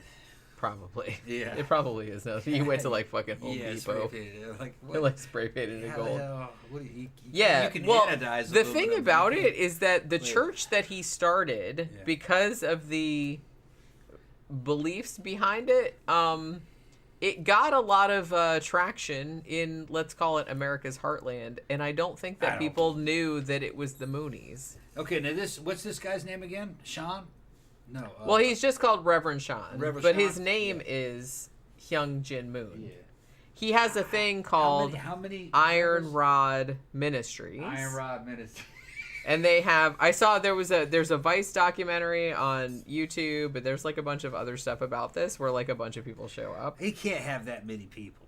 I don't know like how many there are. Well, the thing about it, and like I said, I kind of feel like even from back in the 70s, one of the Moonies things that they would do is that they had all these front groups that nobody knew were the Moonies. They didn't know that it was like some weird like fucking cult or anything like that because it sounded like, It's got to be it's got to be a front group that they use for recruitment to get more muscle into the church. guys that are into guns, maybe ex-military guys, maybe they thought that might. I guarantee this wouldn't work. I don't think it would work. Well, I don't think you probably wouldn't get that many. I would tell you to go watch that Vice documentary because it absolutely does work. How many members are there? Vice will tell you anything. Well, I don't know. I've seen like other things other than Vice too, but it's like there's probably it's a whole thing. There's probably a couple thousand. It's a whole thing. There's probably a couple thousand of them maximum, but it sounds like you said a way of getting. You see, a lot of churches, especially Christian churches, Christianity is essentially apocalyptic. They believe this cult is as well. Yeah, they believe in the end of the world. Yeah. So there's kind of a prepper mentality always in Christianity. Yeah. So they probably think that it's a good time for us to try to build up a paramilitary force. So when civilization collapses, our church will survive and we'll be able to protect our own members. This isn't something that would be confined just to this group. Scientology's like that. Guarantee you Scientology's a lot better, probably equipped to survive the apocalypse than these guys. Scientology has secret bases and all kinds, and evidently they have a lot of guns, but they keep them stored because you can buy them with church money. See, this is free money. You have to justify all this fucking to keep your tax-free status. You have to keep buying things, you know, usually property, but weapons you could do that too. You know, you just have to write it down the right way, probably explain it the right way. But Security. yeah, I mean, as I mentioned, please look up the list of all the front companies that they have because it's a lot. Yeah. You know, and it's all over the fucking map. Like I said, it's publishing, it's fisheries, it's like shit you wouldn't even like think of that was owned by these motherfuckers. And you wouldn't even know. Well, they're trying. They have to expand probably because. They've been doing like I said, they've been doing that since the 70s. Now, are they tax free? Do you know? Do they have the tax free status? You know what? I'm not entirely sure. I would imagine they probably are because they're a Christian denomination. Okay. They're not, like I said, they're not that weird. They're not that far off from mainstream Christianity. So usually, what ends up happening when you have to keep your tax-free status, you have to keep expanding the church. You have to start buying things. Well, I mean, technically, they're also not supposed to get involved in like politics and stuff, but that doesn't seem to stop them, does it? I don't know. Are they in politics? Yeah. Okay. It doesn't seem to stop them at all. I think a church member can give money to anybody. Right, but technically, from a legal standpoint, at least in the United States, you know, for like a pastor can't tell hey, you should vote for this, that, and the other. They're not really supposed to do that. They do it. I mean, they can, but they're not supposed to retain their tax-exempt status if they do that because, you know, there's supposed to be separation of church and state, but they all do it anyway. They all do it anyway. Yeah, and then they do it different ways, you know, but everybody does that, you know. But the United States is very legalistic on one sense, but everybody breaks these laws, so it doesn't really matter, you know. But everybody just does whatever the fuck they want. But as I mentioned, you know, not only do they have a ton of front groups, but like I said, they also give a lot of money to a bunch of other groups that maybe that also Scientology gives money to. One of the groups they give money to is the American Conference on Religious Movements, which is also funded by Scientology. The American Freedom Coalition, which is like a real right-wing group. They also give money to the Christian Heritage Foundation for Religious Freedom, which is another Scientology front group. These are usually big gangs of lawyers. Liberty University, Million Family March, National Conservative Political Action Committee. Those are their main ones that they give money to. And like I said, Scientology gives money to those as well. So as I mentioned, the Reverend Moon died in 2012. Now after that happened, his wife was still alive. Hak Jahan Moon. Now, she was kind of seen as the, I guess, secondary messiah. So she was like the mother of humankind. So she kind of went off in her little way, which I'm sure wasn't all that much better. But she's kind of seen as the, she founded a couple of groups of her own. But like I said, her sons kind of went off on the other offshoot. Now, the youngest one that founded the Sanctuary Church, that's what they call it for short, he was the one that does, like, he still does the wedding ceremonies, but now he's like, oh, everybody show up in the wedding clothes, but also bring your gold-plated AR-15 and your bullet crowns. Bullet crowns. And they have, like, I saw the pictures and the videos of, like, all the people that came to that. Listen, bullet crowns can't look cool. They don't. They don't look cool? No. No. I mean... The hilarious thing, I saw somebody, like, interviewing him. Yeah, he's got a bullet crown. And he's wearing the crown, and I'm just like, how can she... Keep a straight face, like, talking to this motherfucker? Because he's, like, very serious, like, talking... Now, the bullet crown, is it linked ammunition, like out of a belt-fed machine gun? With Pretty much, yeah. It kind of okay. looks like that, but then it has, like a symbol kind of thing, and I can't remember what it is, but it's like a round thing in the middle. But then, like, all around that, it kind of looks like belt-fed machine, but it's, like, gold-plated. Okay. And I was just kind of like... I'm like... It had to be fair play to that interviewer, because she actually, like, didn't just be like... It had to be something Okay. like... It had to be something like... They told him, says, well, you're going to have to make your own denomination of the church, because we got to spread out, and we got to fucking hide money here and there. Because they're doing... I mean, it really does seem like they're doing that. When you're a religion, you can't hoard money. Studying Scientology and how they do things, Scientology has all kinds of problems because they have too much money. They got to do stuff with it. Probably what they did was... I wish that was a problem that I had. Yeah, they got too much. and it's all tax-free, you know what I mean? So they have to be... Boo-hoo. They have to be a church, and churches have to have some kind of a justification. So they probably told him that, look, man, we got all this money, and you got to form a church. Form your own church. What kind of church do you want? And he goes, I like guns. So I'm going to make a church of the guns. And they, okay, and then he goes through the scripture, and he goes, okay, this is what this is. This is gun church. Here, rod of iron. Rod of iron good. church. So that's probably all it is. You have to come up with everybody likes guns. I'll hand out fucking AR-15s and we'll buy them with church money. Although, to be fair, like, I've listened to him talk, and he does sound like a crazy person. He does sound... Well, of course they're crazy. He sounds like Of course they're crazy. They're in the church business. Like, I get, like, I've never fucking met anybody in the church business, and that's what I call it. It is a church business. Well, clearly. And this I never very, met anybody very in the church clearly business is. That was sane. No, they're really not. No. They're really not. Normal but people. This guy really does seem to believe his own bullshit, which is crazy. Because it's, like, so transparently ridiculous. He's a preacher, though. Preachers fucking... No. Even fucking Southern Baptist ministers in fucking Mississippi, they bullshit. Full of shit. You know? Same dude that's fucking sitting there doing all the fire and brimstone is the same dude that's fucking your wife. Okay, it's him. Well, duh, everybody knows He's the one that's that. fucking your wife, yeah. Everybody knows that. They're full of shit. So, before we go, I did want to mention, as I said, I think kind of everybody had a little bit forgotten about the Moonies until 2022, when the former Japanese Prime Minister Shinzo Abe was assassinated.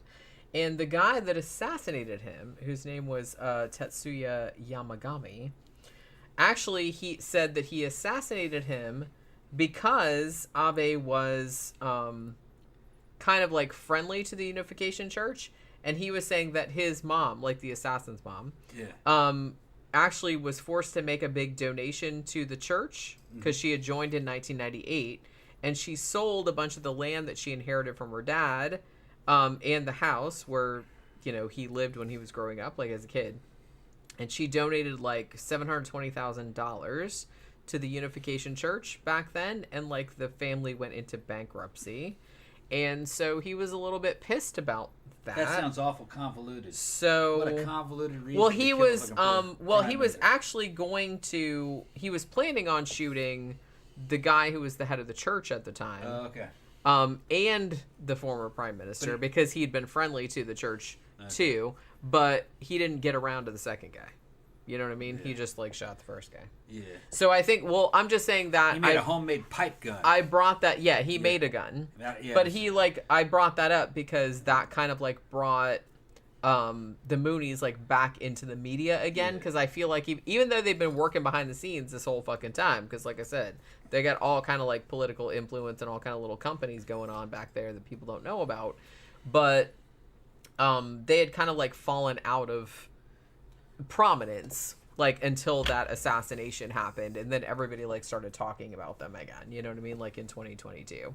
So I wanted to bring that up like before we got too drunk. You know I what I'm got I got that fucking curry chicken, that Thai curry chicken down there waiting to just be heated up. What do you think about that?